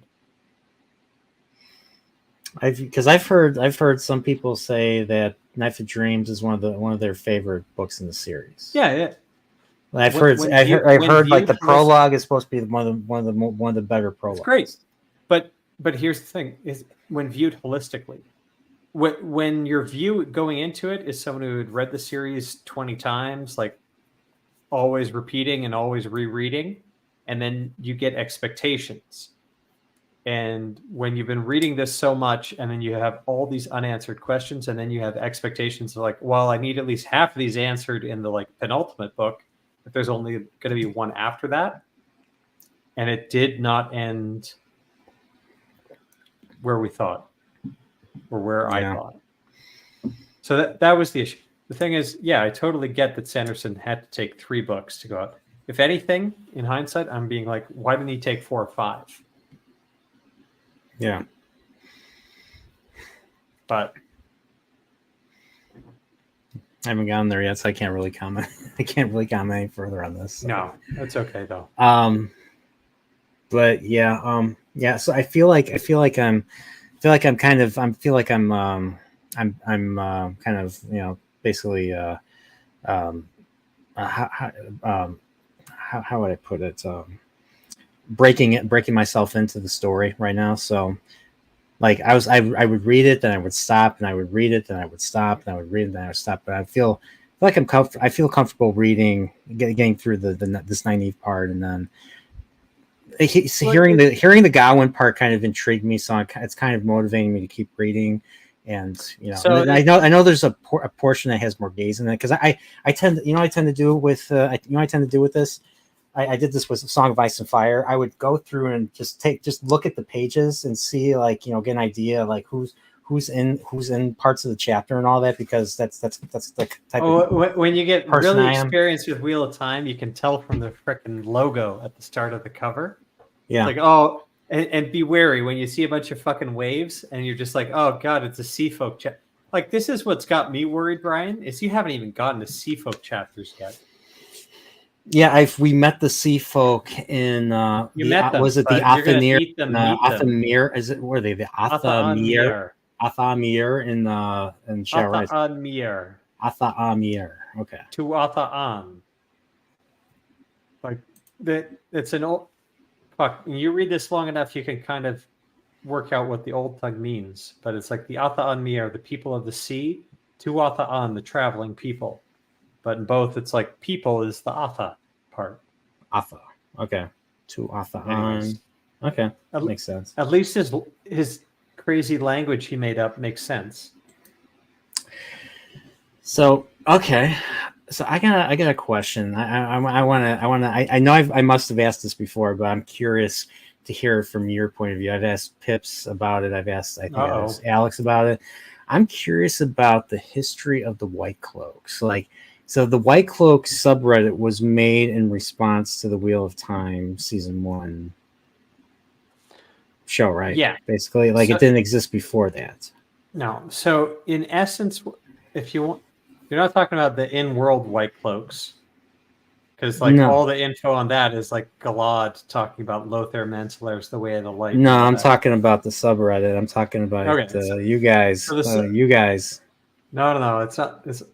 So in essence, I think I joined the subreddit when it had like 1,000, 1,600 kind of members. But what basically started out. So Sneed started it. So Sneed's been on a couple of our rewatches, and he joined me for all the Bookcloak streams. So him and Kenny, who I deemed to be like fellow lore experts, we went through the first book. We went through the Eye of the World because that's the one that's filled with foreshadowing. Kenny is Pix Calcus, right? Pix Calcus, yeah. All right, I've talked to him. That guy, he's read the books fewer than I have, but he knows them backwards, forwards, upside down, and all the rest. Plus, he's got all the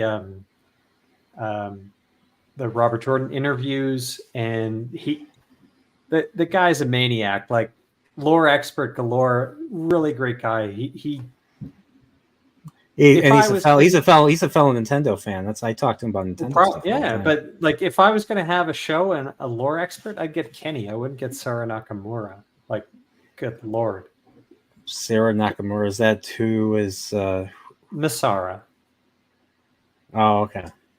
She's the worst. She's basically there to justify every shitty creative decision the show makes and say, "Oh, see, it fits with Robert Jordan's vision." Horrible person. Anyways, too common. Oh yeah. Well, shit. Would I monetize my knowledge of Wheel of Time? No, because I could probably get paid doing my regular job. But her, okay.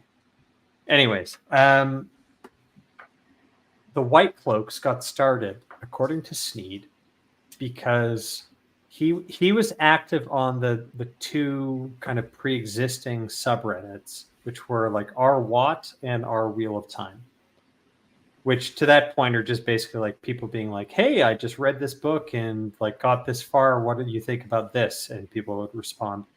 But with the show picking up, there was a lot of show discussion, show chatter. And the first thing that invariably gets discussed is casting choices. Because before you see anything, you see, well, who's been cast as particular roles.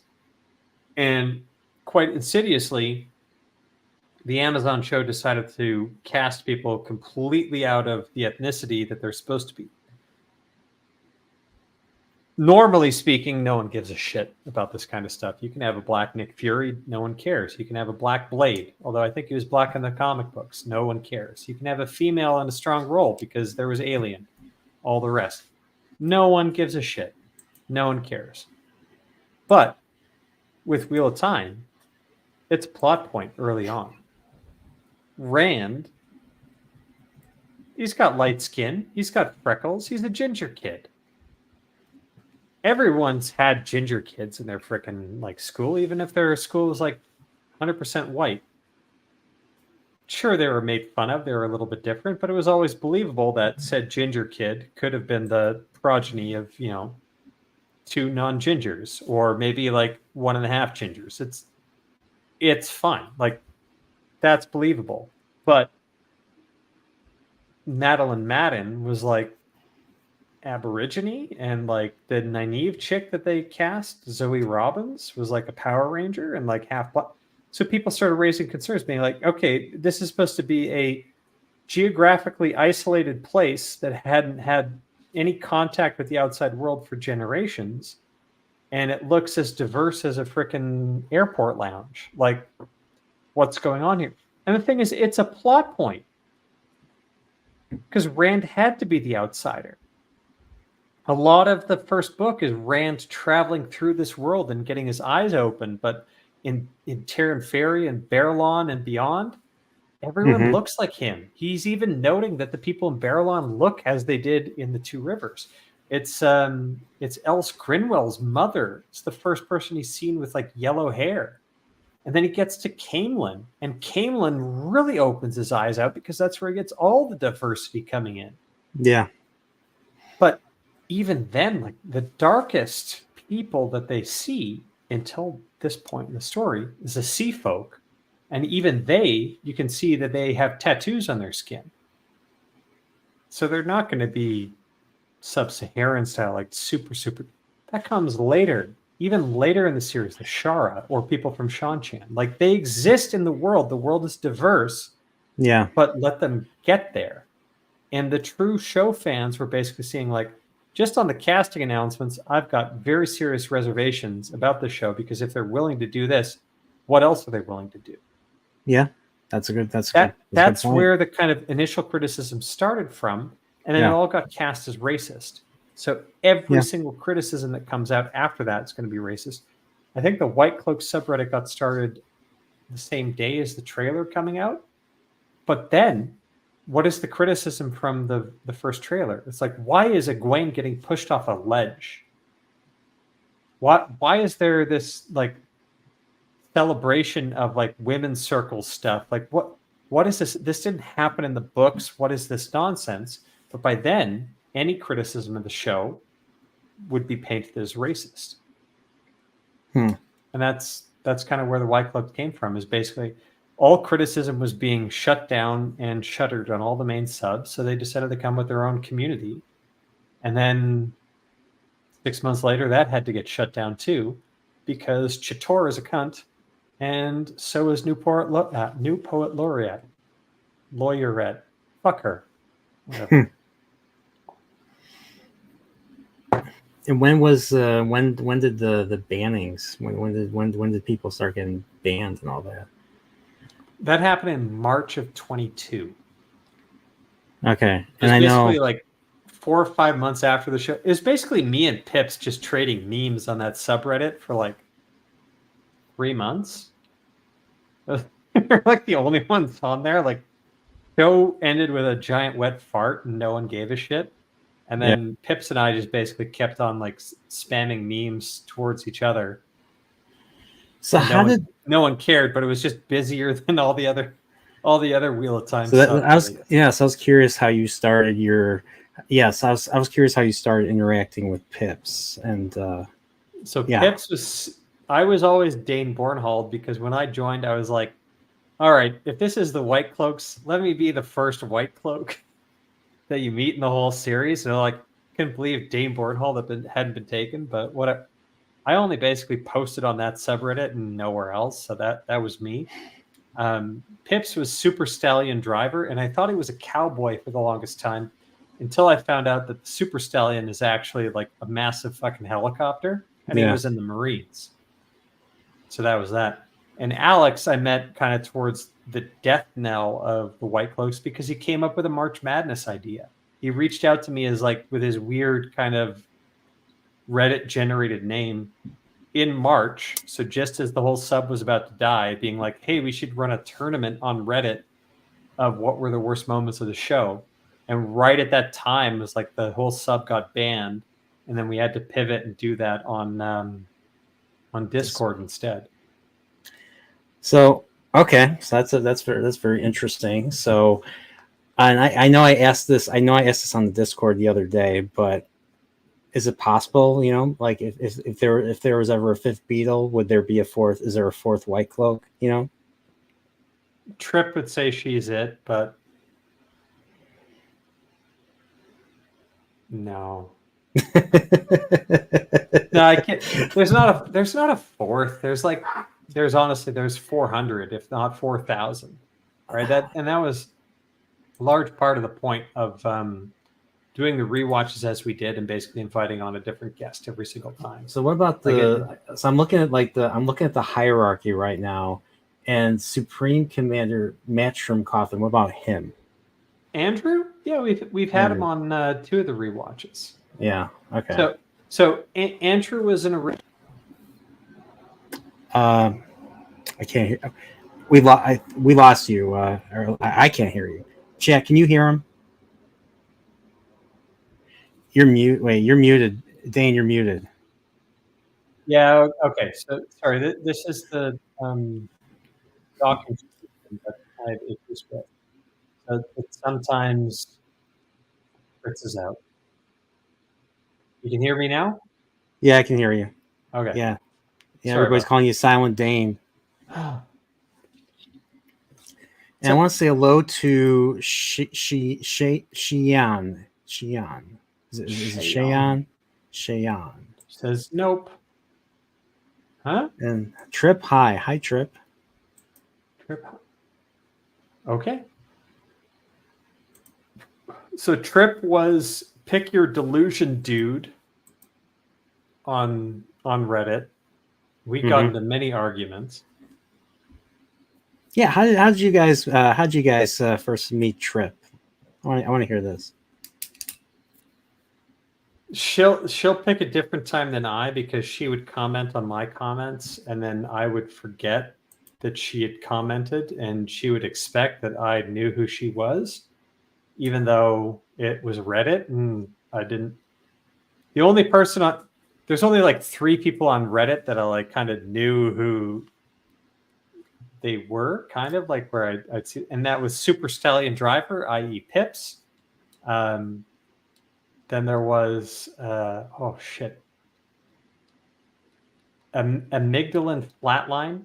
My favorite memory here, Brian, is after episode 7 of Wheel of Prime, everyone was talking about how shitty the episode was, and how the whole Pern and Egwene and Rand love triangle was like was like a CW show. And like everyone was saying, oh my god, this is a fucking One Tree Hill again. And then I basically just posted on the Reddit being like, hey, is anyone good with video memes? Can someone do like the music intro to One Tree Hill, but like show all the Wheel of Prime characters? And like half an hour later, this dude basically put it all up. Oh god, I'm gonna see, maybe I don't want to get it like struck down, but I think we actually uploaded it onto the White Cloaks channel if you like look for it. But we've got the whole One Tree Hill song and music and all the characters, and it happened within like half an hour. It was the greatest moment of the internet ever. I love that. Wait, is it still around? Can we watch it or something? Or is it copyrighted? So. Or is there stuff that's copyrighted? No, okay, no, it shouldn't. It passed copyright because it's on our freaking channel. But okay, give me a minute here. I'm just gonna try and get it up. That's hilarious. Hey, gotta give One Tree Hill one. Half an hour is all that it took, and then sorry here. All right, subscriptions. God, I hate the internet sometimes, but this day was like the crowning glory of my life. So what's worse, or do you hate the internet? Or does the internet hate you more? It's about half and half. 50-50, huh? How many views did this one get?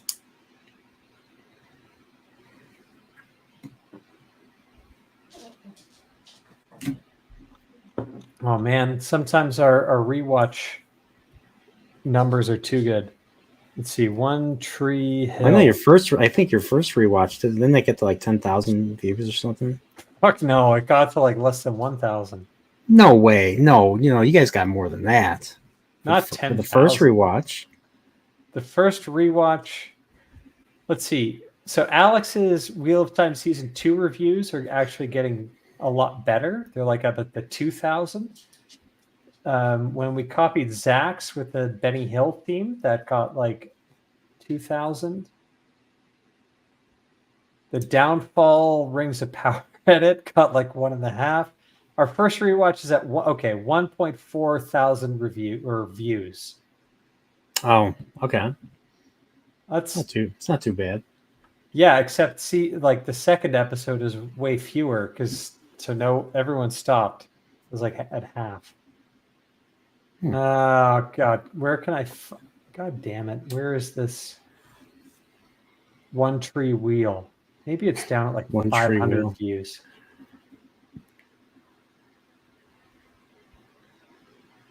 Let me Control F for this shit. And when did you guys become acquainted with Prophet of the Dragon? While you're looking.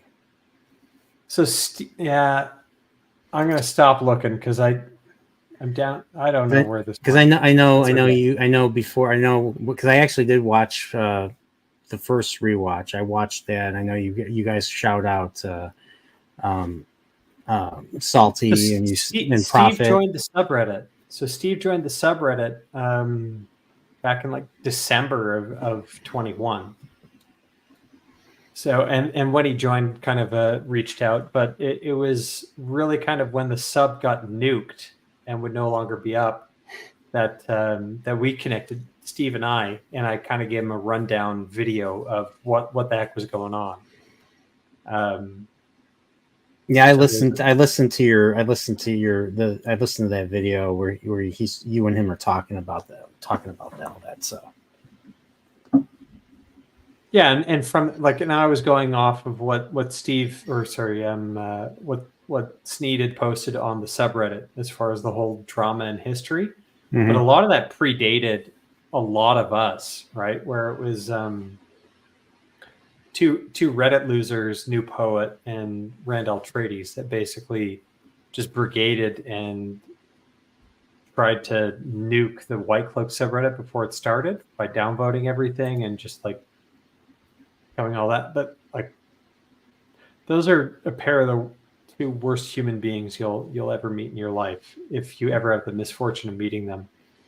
But at the same time, like, holy shit, guys got a ton of screenshots of some of the interactions with those people that were just off the charts Looney Tunes.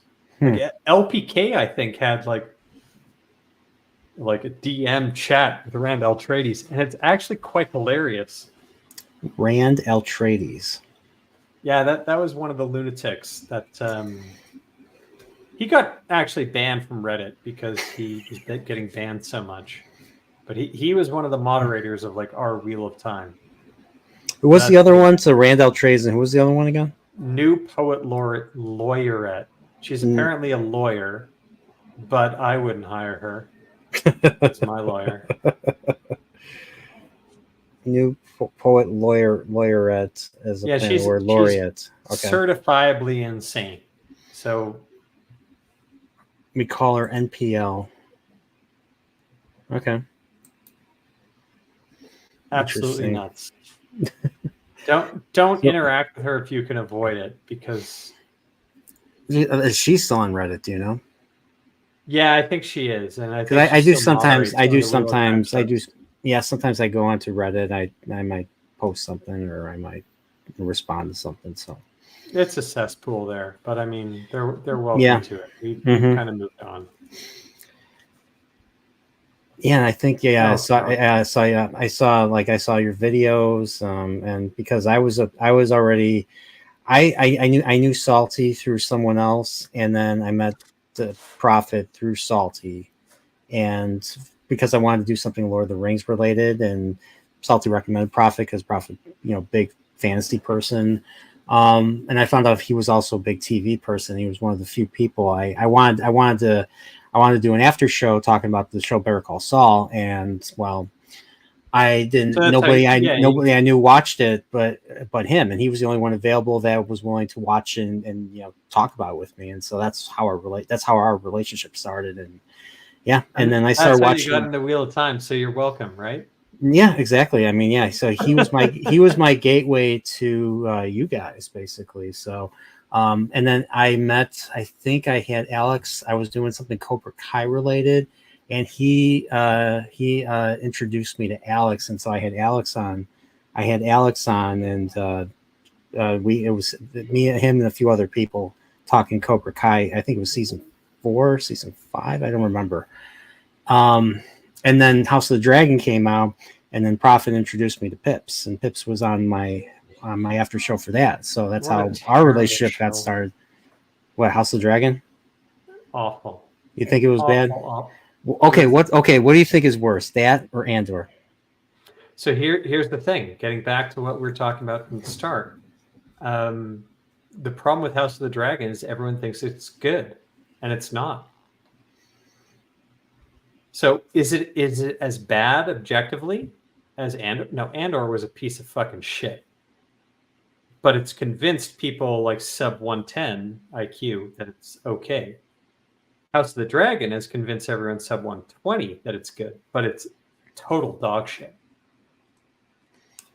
It's a very, very bad show with bad motivation, terrible characters, and like, so guys like Shad from Shadiversity would like gush about House of the Dragon because it showed a positive father figure, because the king Viserys the second or whatever it is like, Yeah, can't we all just get all... That was the worst fucking king ever. He was so indecisive, couldn't get anything done, and to the detriment of his realm, he tried to keep his family getting along. Now, those might be historical events as they're laid out in Fire and Blood, which is George R. R. Martin's history. But if I were doing the show, what would I have done? I would have hired a child dwarf actor as Tyrion before he'd grown up in Casterly Rock, going into the Casterly Rock library and reading all the different tomes and histories that was going on. And I would frame every episode of this child Tyrion going through these different parts of the history books. yeah. And you could dive deep into one segment or dive deep into it to kind of one war and see the multiple perspectives. But what we're seeing here, it's a cheap, terrible fucking show with some of the dumbest fucking scenes I've ever seen in my life. Like when Daemon, the whatever, he goes off and he decides to defeat the pirates as like an army of one. Yeah. Without his that was dumb. The part where like the Black Targaryen, and we know they did this because of DEI or whatnot, but he gets out and basically screams that they're not of his family. Just look at them. Oh, you're talking about Corlys Valerian. Yeah, that shit. But it's just like, I like the actor though. But like, yeah, but in the book, you gotta make the it guy had a believable. legitimate He's related. They're related to the Targaryens. I know, but he's got black ass skin, but he's got blonde ass hair. But his grandkids or whatever have neither. Like, okay, but he would have a legit grievance if it was done as written in the show. So this is entirely a part where DEI freaking completely undermines a plot point, which people can have issues with. You know what? They had the Summer Isles. They had yes. Black-skinned characters or whatever in Game of Thrones and all the rest. You could have had that, but no, you decided to sacrifice realism. And this is what really bugs me. When people say that realism doesn't matter in fantasy because it's a fucking fantasy, I'm done with it. It's just like, no. Corellis, Valerian, or whatever would not have white kids with brown hair. If he was black with blonde hair and married to... It wouldn't have happened. And it was a ridiculous scene. Because the scene ended with Daemon or whatever chopping his head half off or something. Like, chopped at the, like, the neck. Not at the... Like, at the jawline. And his head fell off. Yeah. The brother. I think it was the brother. Yeah. It was stupid. The show was stupid. It could have been done a lot better. certain characters that were made out to be positive and sympathetic were not, because they were actually doing a detriment to their realm and their families and all the rest. And it was just not a good show. Like the fucking boar scene in like one of the early episodes where what's her nuts like goes off hunting with somebody, and then like the boar comes out, and she's like, well, that was predictable, and also she wouldn't have survived that. And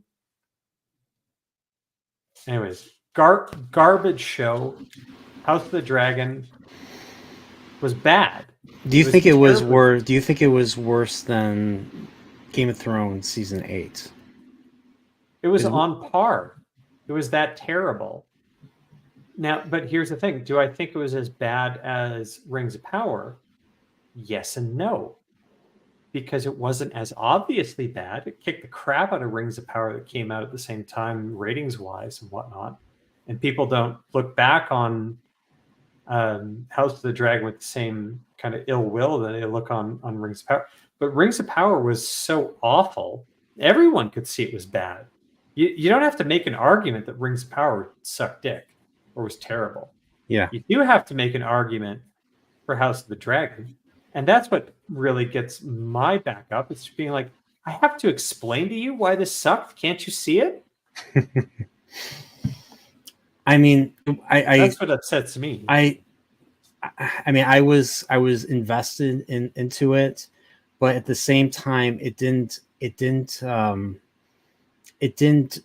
really draw me in. So there was something about House of the Dragon, like I didn't like. With Game of Thrones. I like to rewatch the episodes. I must have watched when Hardhome first dropped back in 2015. You know, the Night King doing this. I must have watched that 4 times that same night. That's how nuts I was about that one. House of the Dragon, I did not rewatch the episodes.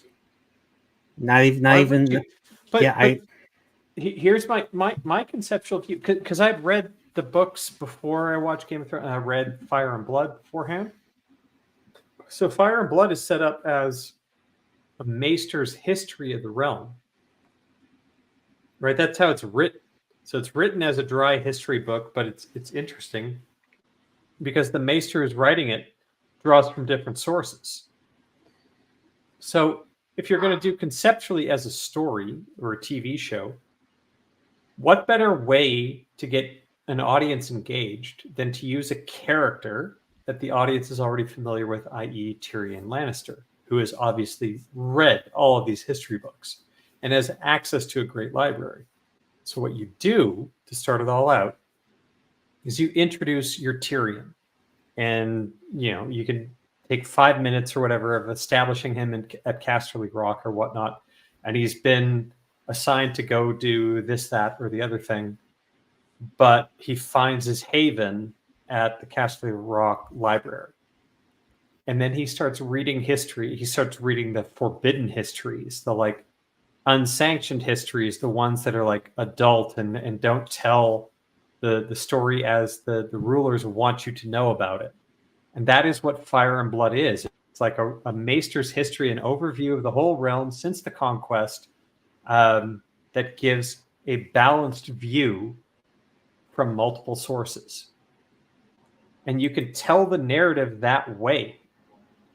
I'm not hard to please. Damn it, Thumb. I'm not hard. All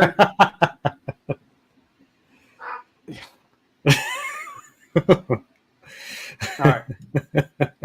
Brian, I got a dog barking. Do you mind if I'm going to have to let you go for a little bit longer now because I don't want him shitting in my house? Yeah, that's fine. But he does have a quick question, though. Have you read any Joe Abercrombie? I read like 3 pages of it and I couldn't get into it. I'm aware of it. I have it on my Kindle, but I just can't. I'm a bit of a stickler for it, but Brian, if you'll indulge me, we can. 3-4 minutes. I'm gonna let Fitzy out. I'll bring him up and show him all cuddly afterwards. But anyways, I gotta run. All right. I really don't want him peeing in my house. Of course. Don't worry. Okay. So, all All right, so you guys are stuck. You guys are stuck with me again. So, yeah, I've heard of the first law. I hear it's supposed to be very equivalent to Song of Ice and Fire. Very, I don't know if grimdark's the right word for it. Very, I mean, it's not low fantasy. It's still high fantasy because low fantasy takes place, I believe, in our world, whereas high fantasy takes place in the alternate world. But it's a lot darker, like darker in tone. Human centric. I'm curious if First Law is all human, like Song of Ice and Fire is. Well, even Song of Ice and Fire has its non-human races. You have your children of the forest. I was gonna say White Walkers, but White Walkers are human according to the show. We don't know what they are in the books. I'm hoping it's different in the books. Very dark, very dark, very cynical, low magic early on. Okay. Yeah, Abercrombie is called Lord Grimdark for a reason. So I got a question for you. If would Joe Abercrombie be like if Robert Jordan to Brandon Sanderson would Joe Abercrombie be the Brandon Sanderson to George R. Martin? I have not read any of his stuff, so I haven't even read Sanderson, so I can't really comment. But I don't know if you could say that he's kind of like that. I don't know. I don't even know if Abercrombie's even a fan of Song of Ice and Fire. So I don't know. But like, I got my Kindle right here. I'll tell you guys what I currently have on my in my library. So I'm only on page 10 of Lord of Chaos, by the way. So yeah. So this is before we even find out that Amerigan is Mogedian. So. But let's see what I got in my library. So there's a few books that I got. So my friend Marty introduced me to this one book. It's called it's right here. It's called Between Two Fires by Christopher Buehlman. It's called An Epic Tale of Medieval Horror. And it's basically about, it takes place during the Black Death. And like a disgraced knight has to take a woman to a point from point A to point B while there's a ravaging war in heaven or higher beings are fighting each other in this world. I don't know what it is exactly, but there's horror elements to this. But yeah, it's called Between Two Fires. So I haven't read it yet, but I hear it's pretty good. Like, my friend tried to read The Eye of the World. Now, my friend's a big Stephen King. Me and him, he's the one that got me to read The Dark Tower. And he's done Chillporeal with me. I've had him on twice. Me and him did the Christmas one. But he's the one that got me to read Stephen King, got me to read The Dark Tower. And of course, guys, I'm sure you guys all saw the George R. R. Martin, Stephen King thing saying, he's trying to explain to George how he got on the Game of Thrones and Song of Ice and Fire. It's like, I don't know if I should read it because I read Robert Jordan. I couldn't read any of those books, and I thought they might have been terrible. So obviously, King didn't like The Wheel of Time. So and so my friend, it was funny. My friend started reading Eye of the World. He got bored with it. He started reading this one instead. So I got this one. So I can't wait to read it eventually. I have so many books. Like, there's way too many books in this. So I have the comics. I have the Great Hunt comics right here. So I got that. I have the entire Wheel of Time series, all 14 actually. I don't think they included because they group them. They group the books by series together. So I got the Wheel of Time. I got the Hero of a Thousand Faces. Joseph Campbell. Now this one I have to read, but let's see. It's Cormac McCarthy, Blood Meridian. That's one I got. I know how dark that one is. So I got the first Malazan book because Malazan was widely recommended. So I got Gardens of the Moon, Steven Erikson. I got Dune, obviously. Someone in our communities that's on Twitter, John A. Douglas, he wrote something called Black Crown Age of Adventures, basically about an orc, a young orc going on an adventure. I got the Elric books. I got all 3 Elric books that came out that were published within the last year or two. So, and I got Brent Weeks, The Black Prism. Got Terry Pratchett, The Color of Magic. I got what other fantasy I got? I have the first 3 I have the first 3 Dresden Files books. I read the first one. I read right after Shadow Rising. I read the first one book, Stormfront. It's pretty good. I started reading Full Moon, or was it Full Moon? I think I started reading that one. Started off pretty good, but for some reason I stopped. I don't know why. Probably should get back to reading that one. They're all in Chicago, where I'm at. So, I got the Conan books. I got the first Conan book by Robert E. Howard, not the Robert Jordan one. Another fantasy is Fairy Tale. It's one of Stephen King's latest books. Sword of Shannara. I'm sure you guys all know that one. That's basically Tolkien in a nutshell. Even more so than Eye of the World, in my opinion. I have because of Gadfly, I have the Thomas Covenant books by Stephen Donaldson. That's an interesting one. So a guy dreams that he's in this world or something, or in the world or something. So yeah, that'll be interesting. And I don't know what else. Watership Down I've read. David Eddings was recommended by Prophet. He Pawn of Prophecy, Book of Belgariad I got here. Sorry, are you going through all your reading list? Yeah, just telling everybody all the fantasy stuff. I got more stuff, but I'm telling everybody.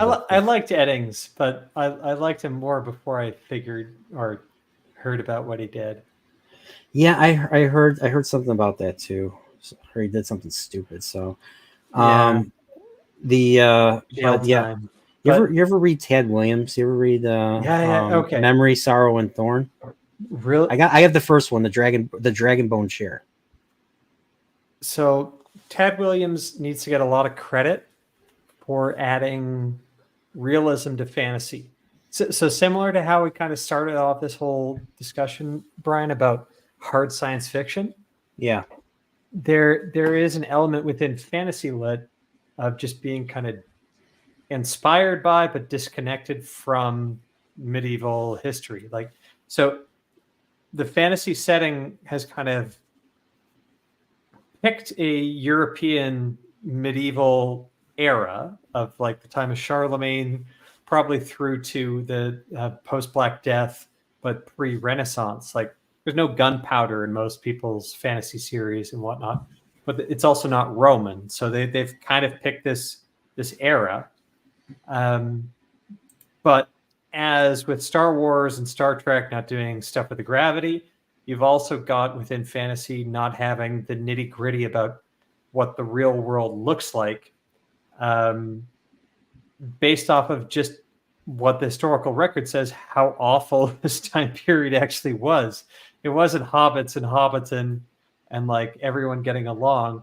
There was disease, there was war, there was, wounds that could not be cured easily. There was famine, there was plagues, etc. And Memory, Sorrow, and Thorn was one of the first fantasy series that I recall reading that wasn't that fantastical. It was gritty. It was real. It had kind of actual consequences and events kind of pulled out of the historical record, and peoples and cultures that were, I wouldn't say they were copies of how it was. So I liked it. You could see kind of where Tad Williams is going. Now those books precede Wheel of Time, right? They're contemporaneous with it, but Wheel of Time was a different environment. So Robert Jordan wanted a post-medieval, but kind of a Renaissance without gunpowder. Would you consider Wheel of Time post-apocalyptic? Okay, it's 3,000 years after the apocalypse happened. So yeah, let's view our own history and be well, how much do we know about 3,000 years ago? That was pre-Homeric, Greece. Wasn't Homer around 1000 BC though, or was it? Maybe originally that's when the stories would have been composed, but or the King War, 1100 BC. Yeah, King Solomon. When wasn't King Solomon? The biblical David, stuff. No, yeah, biblical stuff. That's all fake, anyways. So. Mm-hmm. But it's so long ago. Doesn't really have like if our world had an apocalypse, and it did, because like the sea peoples, like a lot of the Mediterranean cultures all died around 3,000 years ago because of invaders from somewhere else. That's the best example we have. But does it rule our day-to-day lives? No. So I wouldn't call Wheel of Time post-apocalyptic. I'm saying there was an apocalypse that happened in its past, but the culture that they had was Renaissance sans gunpowder, and to the extent it was stunted, it was because women were in charge of everything. Did they ever get to the point where, well, I guess this is maybe this we'll find out, maybe not.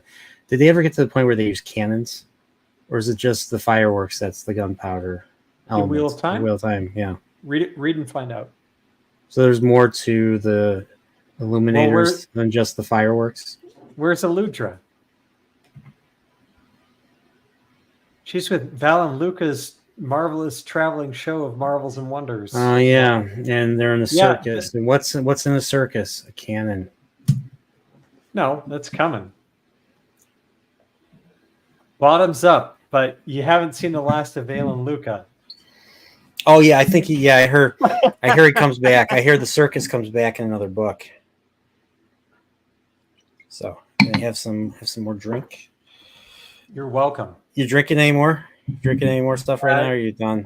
I've got another Leffe, and speaking of this stuff, like this is an Abbey beer. This the recipe's from 1240 AD. But in a month's time, I'm going to be in Belgium, and I'm going to be hitting up about half a dozen abbeys throughout Belgium and the Netherlands with my dad. We're going to be drinking all the Trappist beers in that part of the world. It's going to be so great. They were abbeys, so they were places where monks lived and did their work. Originally, so you've got like. I'm sorry, that's monasteries. Yeah. You've got roughly four kind of monastical orders. The first one were the Benedictines, and then after them came the Cistercians, and then both the Dominicans and the Franciscans were kind of refutations of the first two, but the Cistercians were a refutation of the Dominicans. No, the Benedictines. Apologies. Because the Benedictines kind of separated themselves from the world and relied on donations and them praying for the souls of the dead, and they got too rich. The Cistercians were all about doing works and working with their hands and being self-sufficient. And that's where a lot of good beer came from, especially in the Low Countries. And the Trappists are a offshoot of the Cistercians, in large part because they decided to make food products, not just beer, but cheeses. One of the biggest Trappist beers is Roquefort, which is in the south of Belgium on the French side, but Roquefort cheese is quite famous as well. What kind of cheese? Roquefort. Rochefort. Roquefort? I've heard of Roquefort. Yeah. Okay. It's basically, isn't it basically a type of, isn't it like a type of blue cheese or something similar, equivalent? Yeah. Okay. Delicious, but they make a beer too. Yeah. Really? So, I had no idea. Interesting.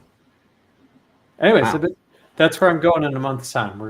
Me and my dad, we're gonna go through Belgium and Holland and drink not Abbey beers, but the actual Trappist ones, and a few other kind of double and triple distilled beers too. So.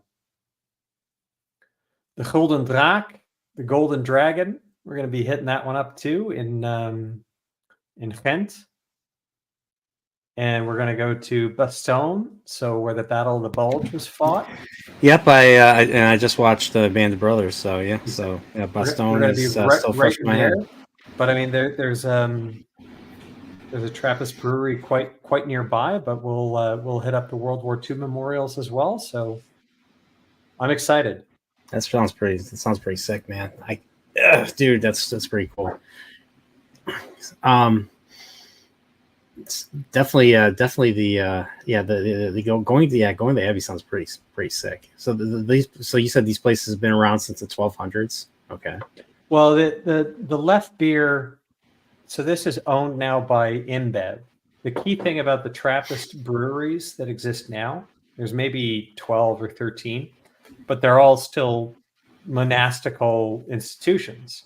So they haven't sold out to Anheuser-Busch, InBev, and all the rest. Lef, unfortunately, well, not a. The reason Lef exists and is marketed and you can find it is precisely because it is owned by a big conglomerate. The recipe has basically been purchased. The Abbey no longer exists, but the Abbey where the brewing started and the original recipes come from can trace its origins back to 1240. Just like Stella Artois, which is dog piss. Yeah. I should say that. So Stella Artois, Heineken, Kolsch, like a lot of those beers came along. Yeah. They weren't carbonated. So a lot of beer prior to the advent of Pilsners in the 1300s did not, like, they were a mash. They were not carbonated. They did not have that effect. So the Pilsner that came out of the Czech area, Bohemia, in the 1300s and definitely made its way into the lowlands and got popularity there in the 1300s. That was a bit of a brewery game changer, but all of them taste the same because they're based on the same recipe. The ales, the double distilled, the triple, the quadruple kind of distilled Abbey beers and all the rest took an extra degree of sophistication to the point where you just take a Stella Artois or a Heineken or a Kolsch or an Amstel, and it's basically all the same stuff. It's easy to drink, light swill, but the good stuff is, on the cheap end, is Lef, and their blonde ale, and better would be the Westfelteren. It would be the Westfelteren.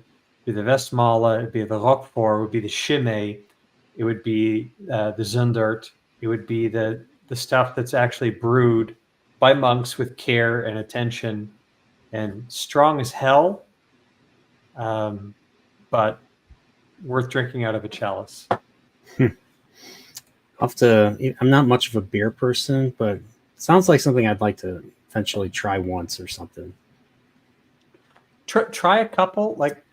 So for Christmas this year, because my dad and I have been drinking this Lef stuff like crazy for the last 3 years or so, but they get served in chalices. So like Stella Artois, where you like go to a fancy bar or whatever, and they'll give you the chalice stuff. There's better chalices for a lot of these fancy Belgian ones. So I bought them a couple, 4 of them or whatever, from Amazon. But now it's like we've got this whole list of all these different breweries and abbeys that we're going to go visit. And now the difficulty is trying to find all the chalices for our collections. Served in a chalice. That sounds pretty awesome. Yeah. Served in a chalice. So I'll have to check this out. So left bear. All right. Left blonde. Left blonde, excuse me. There you go. It's 6.6%. But that's nothing, because I had a La Trappe quadruple the other day, and that was 10%. Westfelteren. Westfelteren that's a very good one. Westmalle is another one. Let me see. I took images on my phone of all the ones that I'm going to go visit, so let me run those off for you. So I forget, how long do you say you're gonna be overseas? 2 For weeks. a couple weeks. 2 weeks. Okay. So Orval is one. Chimay, Westvleteren, La Trappe, Roquefort, Westmalle, Zundert, and then we're also going to see these are not the Trappist ones, but Delirium Tremens. Now, do you remember Dumbo, the movie with the elephant? Yeah, the animated Disney movie. Yeah. Yeah. he gets drunk, and there's a scene in there with a pink elephant. Yep. And I think there's a Simpsons reference to a pink elephant too, when Barney drinks like the marijuana infused health drink or whatever. The pink elephant. The pink elephant is the symbol of Delirium Tremens, which is a fortified beer out of Belgium as well. Delirium Tremens. Tremens? Tremens. Tremens. All right. Delirium Tremens. Fantastic beer. Okay. But again, Delirium Tremens is like 9%. All these beers are like 8, 9%, if not 10. And then Golden Draak, Golden Dragon, is another Belgian beer, and let's see, quadruple. So that would be 10.5% alcohol by volume. Freaking glorious. And then the Straffe Hendrik. It's another one we're going to go see. Oh, it's 9%. So that's a bit of a pussy beer for Belgium standards. Interesting. All right. Well, I got them written down. So here we go. Lindemans, Lambic, Frambo. Yeah. So Belmorden,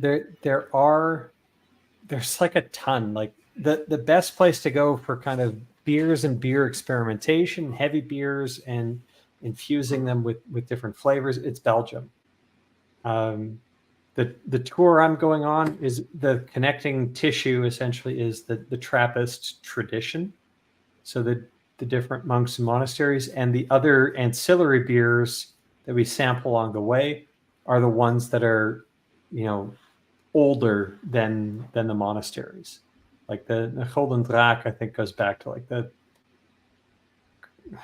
I could be wrong, like 1500s or whatnot, but just based on how archaic the Dutch is, or the Flemish language is for using Golden instead of Gouden, it's got to be old. If I treat all those beers like a glass of wine, I'm still going to get completely wrecked. I might try them. I'm not, once again, like I said, I'm not a big beer person. Never really got into it, so I'm always up for trying different things. So yeah, it's a bit of a world apart, because they've got more flavor and they've got more kick, definitely. But I'm stoked for it just simply because the history that's going to come with it. So Dutch history, totally great, but the whole country didn't exist before 1400 because it was underwater. Oh, really? I had no idea. Yeah, man. This is part of the problem with like learning history, where they show you maps, but the maps kind of are modern maps. Yeah. But most of the Netherlands was not there. So I know I've seen like, I've seen Amsterdam, and Amsterdam seems to be over water and everything. Makes me think of Venice. Yeah. Amsterdam did not exist in 1400. Most of the land around it did not exist, or it wouldn't have been safe. The whole area of the Netherlands, basically a big delta of the Rhine, but it was not a safe place to live. The reason why it turned into the industrial center of Europe was precisely because it was the frontier of Europe in 1400. If you were a peasant and you could escape your serfdom and you wanted your own land, you made it to the Netherlands, and you joined up with a bunch of other folks who would build the dike, protect yourselves from the sea storm surges and whatnot. And you had very healthy, very fertile land that you could farm. And you had no lord over you. That's kind of what it was. It was before there was the frontier in American society. It was the Netherlands as the frontier of Europe, and the people who went there were the Flemings, or the lowland speakers, the Dutch, kind of prior to the Dutch being a thing. They went up into the county of Holland, and they urbanized. They found heavily productive lands all throughout what is now North and South Holland. So Rotterdam, Amsterdam, Delft, Leiden, The Hague, those cities. And then once they had established themselves, they went out and they traded with the rest of the world. traded. I always wonder why. Yeah, I always wonder why they were called the Netherlands. The Netherlands. Nederland, lowlands. In French, the lowlands. So it's lowlands. It's what it is. Okay. And learn something today, everybody. Learn something today. All right, so I'm getting tired. So I figure, is there any final points you want to make, talk, or just say about Wheel of Time or anything, or anything you want to tell me? So I hope you continue on. What I will say is, Lord of Chaos. It's not going to end how you think it's going to end. Because when I first read Lord of Chaos, I was starting to get used to there's a Forsaken fight at the end of every book. Because that's kind of happened every book. So the first book, okay, we find out it's a Shamael, Forsaken fight. The second book, Forsaken fight. The third book, Forsaken fight. The fourth one, Asmodean, Lanfear, Forsaken fight. The fifth book, it ends with a Forsaken fight. The sixth book, Lord of Chaos, does not end with a Forsaken fight. I was disappointed at the time, but on retrospect, after reading this so much, it's probably the best ending. I'm actually looking forward to that. I'm actually looking forward to that aspect, because I don't know. I know this is an extremely hot take, and I said this with Pips, and I said this with the rest of the guys. I didn't really care for the ending. I mean, I was interesting how it played out, but I didn't like it as much as Fires of Heaven. I didn't like it as much as I was hoping I would. Maybe you got oversold on it. That's always the difficulty. No, I felt I think it's a matter of taste. Like, there were things that I'm so used to, like when a hero confronts a villain, I'm used to the villain talking or revealing something. I was hoping we'd learn something about Raven, and so here's an idea I had. Now, you can shoot this down. You can shoot this down, but this is an idea I had. And it would have been an interesting reveal that would have sent Rand or Luce Theron over the edge, because Luce Theron is kind of making his way, is having his way in Rand's head. So it would have been interesting, because how Raven is like, has his what they call her, what they call, like, he has his pretties, he's screwing around and compulsing everybody.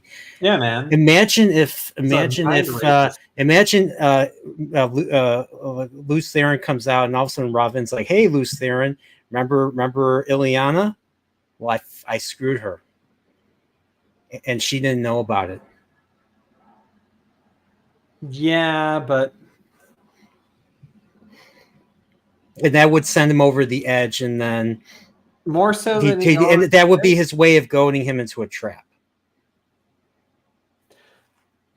And I don't think he needed to be goaded beyond how it was already done. Like, that Rand already believed that he killed Elaine's mom kind of set him off. This is just me as if I was the developmental editor on this thing, I'd be saying, that's over the top, RJ. You've already set up that Ravine has basically, at least how your main character thinks of this, has already killed his girlfriend's mom. Yeah, I didn't like that. I was kind of underwhelmed by that. I would have preferred the other one. Something more personal. Make it personal. Except that turns Ileana into, like, I mean, it would have been a hell of a reveal. Would have been a hell of a reveal. Except, but she wasn't in control. But there's no payoff. Like, okay, he died. If he dies the same way, then there's no, like, it just what Robert Jordan kind of, I think, properly realized at this point in the story, that all these kind of book climaxes are speed bumps, right? It's like, okay, we get there, boom, boom, and then we got to move on to the rest of the story. but the really significant things for character growth all need to pay off towards the end. They can't pay off midway through. Does that make sense? No. Okay. You're stuck in the gooey middle. You can't have all the big payoffs right now as you are. And this is the big deficiency in a lot of fantasy lit.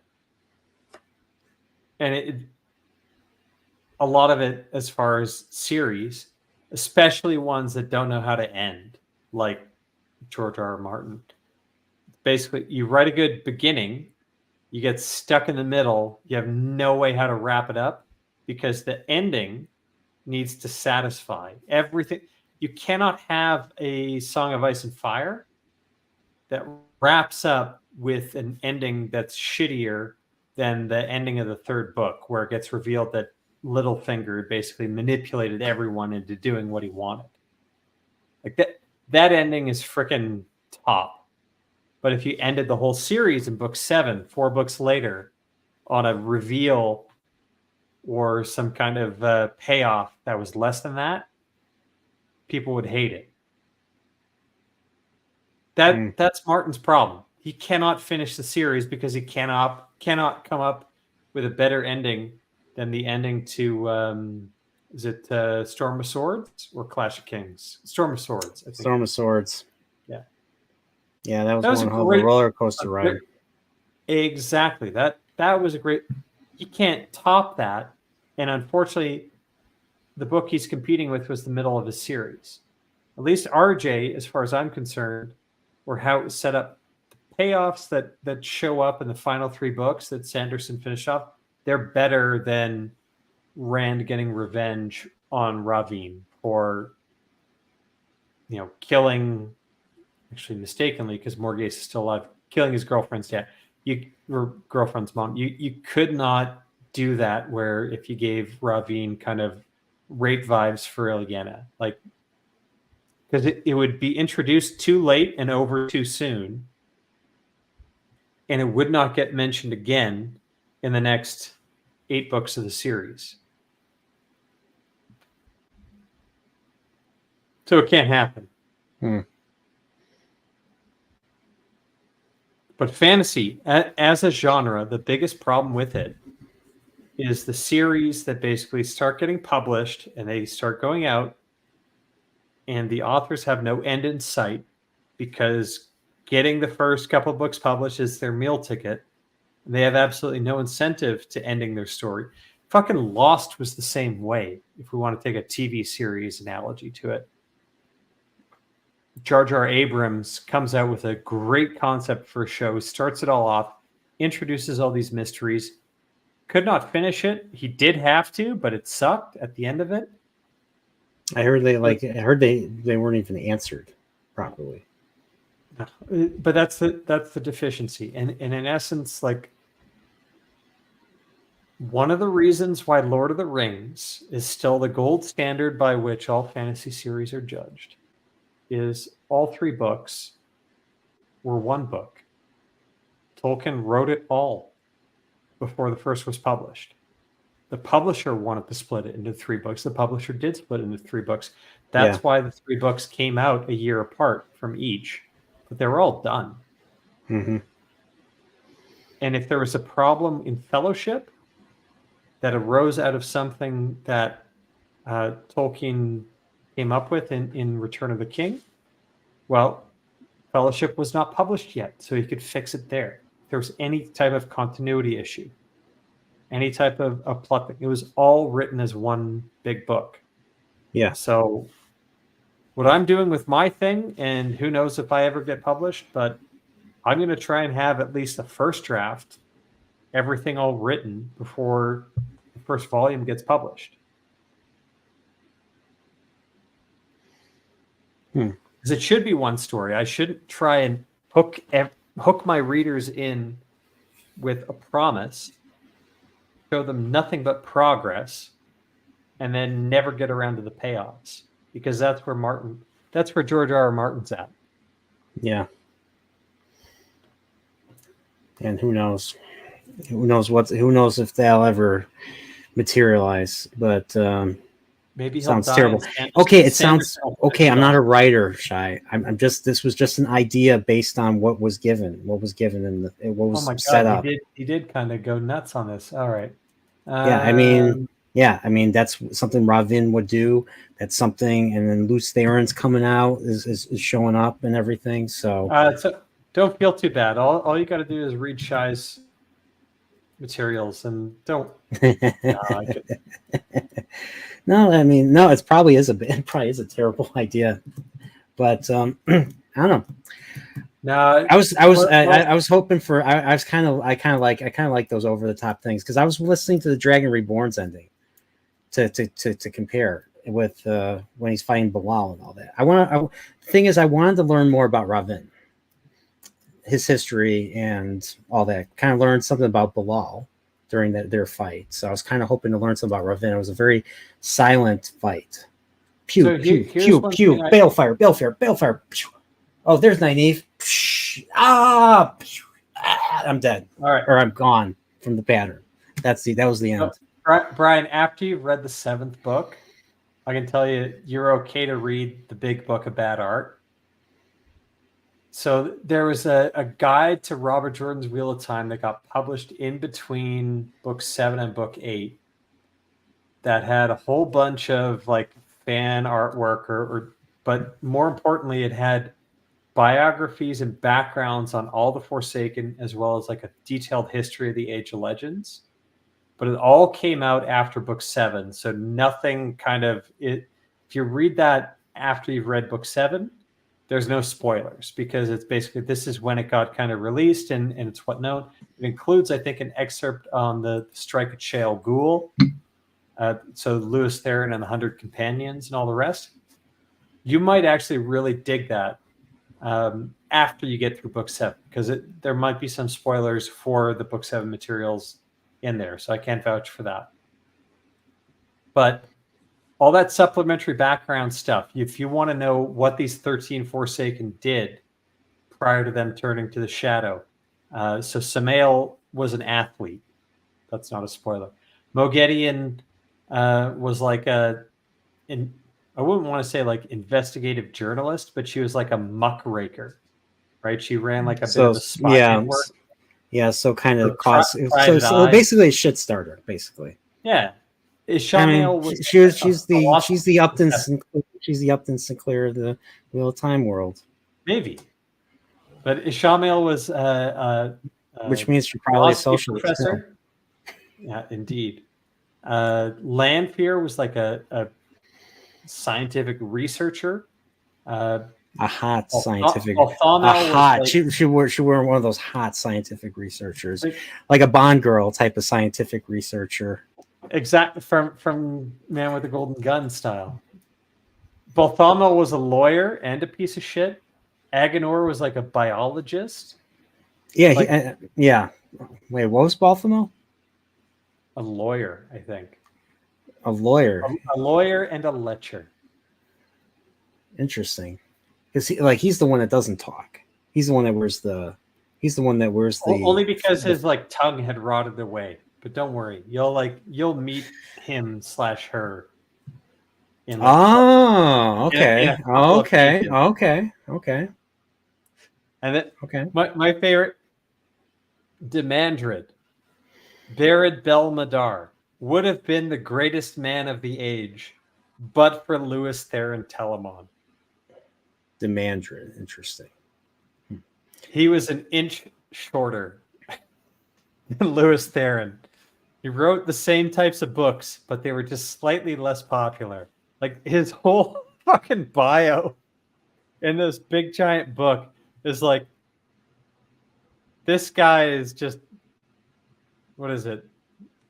Bill Gates, and then there's Elon Musk that comes along, kind of shit. Oh yeah. I could have been, but I wasn't. Yeah. I could have been man of the century, but I was the second one. That's Demandred. Okay. That's great. What was Ravin? Ravin, I forget what he did, but he was like Because He we was didn't get all any about- insight into his relationship with Luce there, and that was something I was hoping that's something I was hoping to hear about. Yeah, Ravian was less like so. Samael, I think what gets established is Lewis Theron. Samael got the scar. He got the scar from Luce Theron. From Lewis Theron. And Demandred basically hated Lewis Theron because he wasn't Lewis Theron. But Ravian didn't go to the Shadow out of jealousy or hatred. He went there because he was a fucking perv. Interesting. Oh well. Yeah. So I felt like I should have shared that idea I had about the end of the Fires of Heaven. So yeah. So yeah. No, it's not a bad. I'm just saying it would have get talked down. Oh, of course. By the developmental editor, who is basically their job is to say is like that would have raised the stakes too much for this one confrontation, and this confrontation isn't the most significant one in the series that you're contemplating.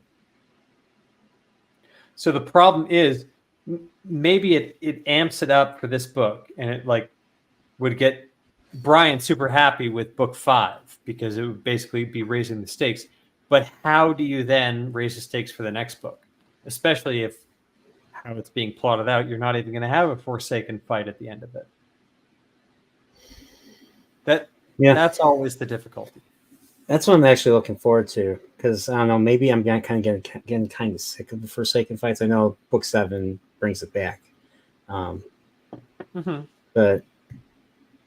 yeah, that's the one aspect I'm looking forward to in Lord of Chaos. And I'm still tempering, even though it's most people's favorite book. I'm still tempering my expectations, just trying to read and take in what is to be taken in with an open mind. At the end of the day, though, Brian, the books are all published. If you don't like them, you can power through and you can get on to the next one. But you don't have to wait for them. Yeah, that's true. And that's what kind of irks me about the fans kind of reading through it today and the issues that they have.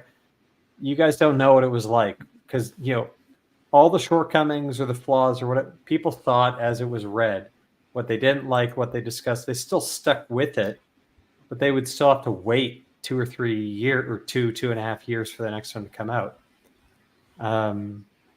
It's just about Rand's mom. Yeah. I forgot Rand had a mom. Well, that's not Shail. Now it's the Kari Althor part that kind of just like they tried to up the stakes kind of with Ishamael and Rand, their initial confrontation, and that was messed up. But she never shows up again. Like all the stuff about Kari Althor, like it was that only in book 1.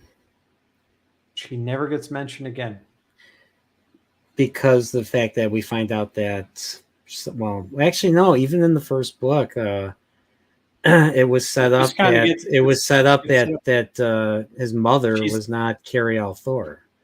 Kari Althor is a real person, right? Yeah, she was, but Ishamael paints her as like a dark friend, and he's got control of her soul, and that would be heart-wrenching to a Rand who thinks that's his actual mother until that point. Yeah, but it never comes up again. So it's just basically treated as, well, he's the father of lies, and that was a lie, so I don't need to think about it. And yeah, it doesn't come up again. So anyway. I know, obviously, thanks to the show, I know who his real mother is. Yeah, the book only reveals that she called herself Shail. So I'm curious when we actually find out. So that's coming up in actually book 6. So you're maybe 15, 20 chapters away from it. But Rand is in Camelin now, but in the early half of Lord of Chaos, because he already knows enough clues including people who say that he looks like Tigraine. He's inserting himself into the Andoran royal line, and he's trying to figure it out primarily because he's got the hots for Elaine and wants to know if that would be kissing cousins. Oh, okay. Don't worry, they're not. But no, yeah, I know. I mean, yeah, I know. I know who he's related to. He's not related to her, but I know who he's related to her. It's still a little bit messed up. Like I don't know about you, but like if I had a half brother and a half sister, and my half brother and my half sister were like getting it on, I'd still be like, the fuck, guys? Yeah. What kind of uncle am I going to be? A half uncle? I don't know. A hunkle, maybe. But yeah, so squared. Uncle squared. But yeah, Dain, thanks for doing this. We definitely got to do. I say this for everybody though, but we definitely got to do a sequel because everything has to have a sequel now. So, what would be what's the big hook for the next stream? What do you think? What do you think it would be? So it's either one of two things.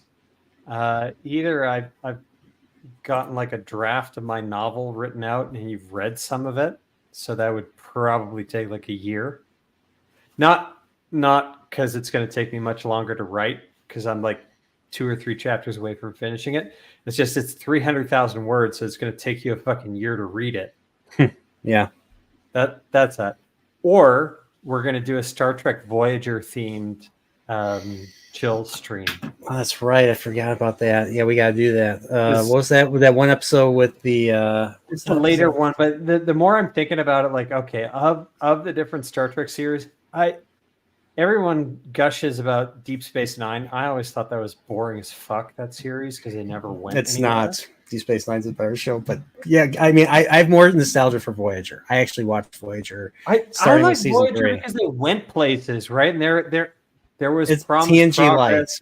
Yeah. Well, yes and like so, but TNG ended in what, 94? Yeah, and then Voyager started basically right after that. Yeah, so but I was too young to basically. So all the early TNG stuff is like, okay, I was just slightly too young for that, and yeah, I caught a lot on reruns and whatnot, but it just wasn't the same. Whereas Voyager was the show that was like, it started and every week you could kind of, okay, now it goes this. And then like after 2 or 3 seasons, then they have the like chick in spandex with like the Borg implants and just like, she's better than Cass. Oh yeah. And then, you know, you're 13 and you're like, hormones are going, and it's just like, okay. Yeah. I mean, I've seen some old pictures of Jerry Ryan, and yeah. She's from Chicago, isn't she? Illinois, yeah, I think so. Yeah, she married. I don't know if she was. There you go. I remember her. She was married to a senator, Senator Ryan or something. Well, she tried to be, and I think because like their marriage screwed up, Barack Obama became president. Yeah. Didn't people say DS9 was trying to copy Battlestar Galactica? No, DS9 was trying to copy Babylon 5 because Paramount had his Bible, because he pitched it to Paramount, and they're like, they had it for like months, and then they gave it back. They're like, no, and then they make Deep Space Nine, and then Deep Space Nine comes out before he could get Babylon 5 with Warner Brothers. So yeah. Now there is a DS9 episode that I actually liked, and that's the one where they're like prepared for the Klingons, because it's, I don't know what season. Way of the Warrior season 4. It was basically like all the freaking Klingons descend on Deep Space Nine, and Sisko's like, we've prepped this station for fight with the Dominion, and blah blah blah, and then they have like the circular torpedo launchers, and they kick the shit out of the Klingons. I was like, okay, that was a cool episode. Yeah, that's Way of the Warrior. Later seasons, as far as I remember, they basically got into that tiny little ship, the Defiant, Yeah. And they just basically flew around and did stuff because the space station shit was boring. Yeah, pretty much. I mean, that was season 3. So, yeah, I think when they brought the Dominion into the picture, the show got much better. Yeah, you were on the ship and you were on the station, switch off and all that. So, but I love the characters, I love the primary characters, secondary characters. I think the Dominion was a great villain. They were always 10 steps ahead of everybody. They were very threatening, and it was a slow burn. Like, they didn't go to war with the Dominion for several seasons, even after they first encountered them. So, robot. Yeah. So I loved the build up. I loved the 6-parter that began the Dominion War. What'd you say? I'm thinking the internet's want us to stop, or at least mine does, because I've been roboting for like the last minute. Yeah, probably so. But yeah, man. Anything you want to plug? Are there any what's going on with the white cloaks? When are the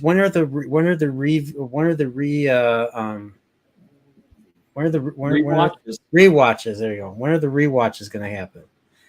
As soon as I sober up. Is Alex working on a video? Are you working on a video? Oh God, no. So the rewatches of season 2 are coming. We just don't want to do them. Why? Of course, why would you? You're gonna have to watch that shitty show. We're gonna use Pips's deployment overseas as an excuse until as long as we can. And then he comes back, and then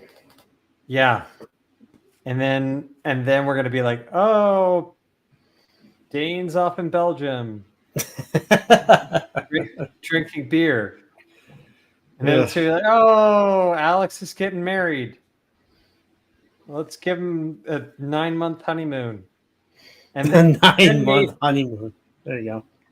And then maybe we'll be like, oh shit, we've got to watch this fucking thing again. Oh, so all right. So in other words, no. Or in other no, it'll happen. It's just it's still up in the air. It's still kind of up in the air because of everybody's schedules, and the comedy is gonna be a little bit weirder than the early. Because I think we're gonna be less enthusiastic about it, and yeah. I don't know, man. It's just like maybe it'll. No one wants to, like, okay. It's my biggest worry though is that season 2 is so fucking boring for very large stretches of it. Mm-hmm. That like either we're gonna get through it really quick, where it's just like we'll twiddle our thumbs, nothing happens. No, you guys will just be like boring as fuck, where it's just like. There's been nothing happening for the last 10 minutes except for women talking in hallways. And drinking shit water. Oh, wait, that's not in the hallways. So it could have been a hallway, but you know what? We'll probably have tangential discussions about Star Trek Deep Space Nine more often than you think for a Wheel of Prime rewatch. But yeah, sounds more entertaining. So. But yeah, thanks, Dain. For me, probably play some Super Metroid this weekend. Finish that game, 30th anniversary. Have you seen Manor Lords or any of the videos? No.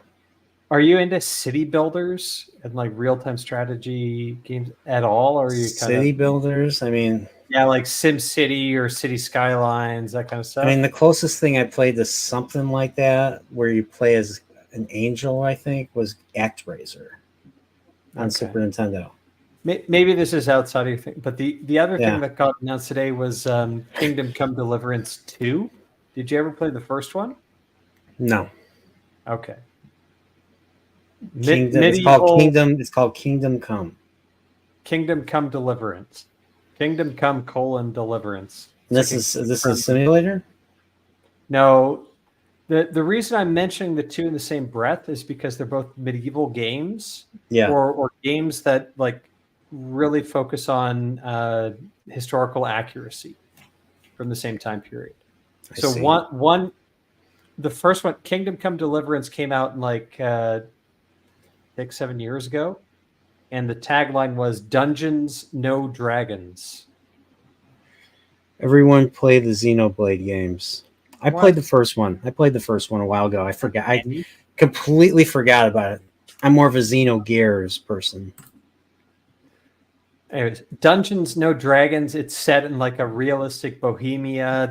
The map is all cities that still exist, but they're all built out as they would have existed in the time period. It was tough as hell, but I think it was a great game. The sequel just got announced today. Mm-hmm. And then there's a different game, which is a city builder / real-time strategy game called Manor Lords. I've been watching guys streaming it for the last couple of days because they got it on early release or pre-release. Looks very similar. It's better than Age of Empires, Trip. I think Trip has been watching some of the same streams that I have. I'm kind of stoked for this game, but I'm still waffling on whether or not I should buy a PC that can play it. Interesting. Yeah, I haven't played any of those. I'm more of a Nintendo guy, to be honest. But I've played. I mean, I bought Final Fantasy VII Rebirth, and I haven't played it yet. I haven't been wanting to play video games, but that's just me for now. So, but yeah, Dain. Once again, everybody, thanks for being here. I'm getting tired. I want to go to sleep. So everybody, let's once again hit the like button, subscribe to the White Cloaks. Check out their content if you haven't watched it already. Watch their rewatches, especially if you've read the series. If you've read the Wheel of Time series, then watch the rewatches. Until I finish the series, I can never watch the rewatches because spoilers galore in that. Oh shit! Like there's spoilers in the first episode, and the show did that, not us. That's true. So, if you're new here, consider hitting the bell for notifications. Heck, consider being a member too of the Chillporeal Continuum. Does he have a channel? DJ Ryan G asks if you have a channel. Yeah, it's called the White Cloaks. So share with White Cloaks. It might just be White Cloaks. But yeah, that's what I mean. White Cloaks. Linguistical error on Alex's part. I blame every linguistical thing on Alex. I mean, I think Alex is the owner of the channel on YouTube. He gets all the money. That's totally cool. Yeah. So but I mean, $70.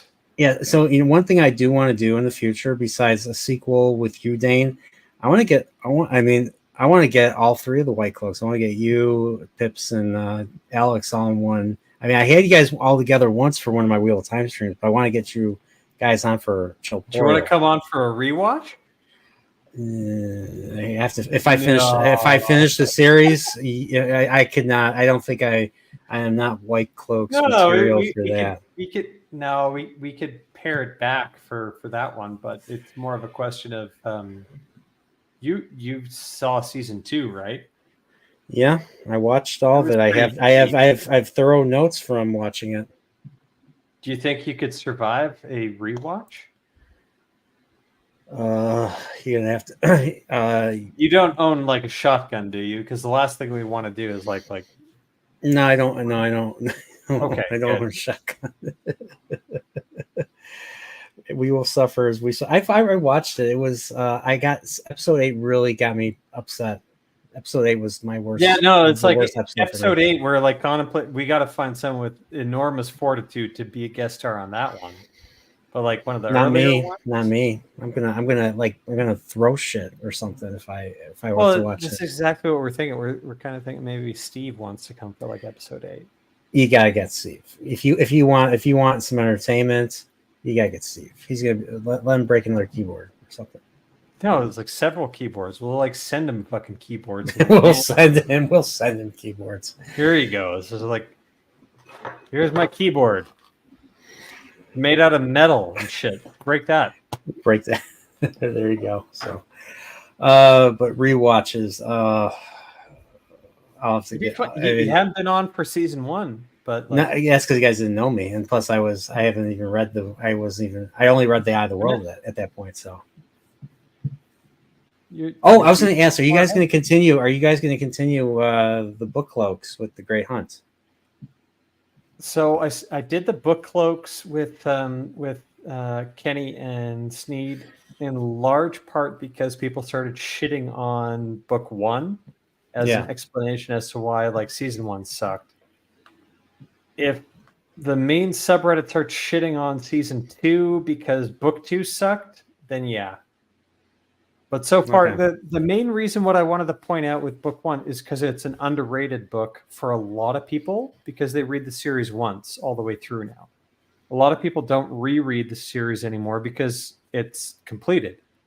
They read it once, go to beginning to end, and they're like, okay, that's done. But a lot of us who are reading it as it came out kept rereading all the books in anticipation for the next book to come out, right? Yeah. And when you reread book 1, you develop a bigger appreciation for it simply because of all the foreshadowing that happens in the first book. So that's what the Bookcloaks separate, like eight streams or whatever about Eye of the World. There are less people out there who are criticizing book 2 for being deficient, and anyone who tries that with season 2 of Wheel of Prime, it's just like, guys, they didn't even try to do the second book. They didn't even try to do the third book. They said they were going to do both, but holy shit. The only thing chapter 1 of The Great Hunt started at like the end of episode 6 when all the Aes Sedai show up to like talk to Rand. Like, there's nothing in that season that remotely fits to book 2 or 3. They're not even trying. Nope. You cannot shit on that season and say, well, it's because the book sucked. So I don't know. Yeah, and that's total disagreement there. That book did not suck. There will be less for us to say because book 2, The Great Hunt, was not all about the foreshadowing. There's less of that in book 2 than there was in book 1. So so there's one thing like you said in book 1, I know I'm kind of trying to end the stream. I'm talking about this. Yeah, there's things I did want to bring up. Well, it's only been an extra 12 minutes. Yeah, so there's the dream that Rand has where he goes into a building and then he finds a fade, a Murdral. I'm curious if that is something that's gonna come back later or something. In which book? The first book, The Eye of the World. He goes into the. He's in the. He goes into like a palace. He's dreaming. He goes into a palace and he encounters a Murdral. Yeah, that's the White Tower. That's totally foreshadowing. He basically gets picked up by a dance and they're all going through Tar Valon and he's going to the place where he thinks he'll be safe. The end of his quest, his destination, and what happens at the very end of it is he sees a Murdral and he says, "We've been waiting for you," or whatnot, and he ends up in a cold sweat. That's complete foreshadowing. And that going to the White Tower would be the worst thing for him because the White Tower is infested with Dark Friends. Black Aja. Yeah. Okay. Oh, yeah. Okay. Then that answers that question. So, okay. But yeah. Other than that, everybody, thanks for being here. Thanks for checking out the stream. And you know what? We're going to see who's going to be on next week's Chillporeal. Other than everybody, take care, stay safe, have a good night, and walk in the light.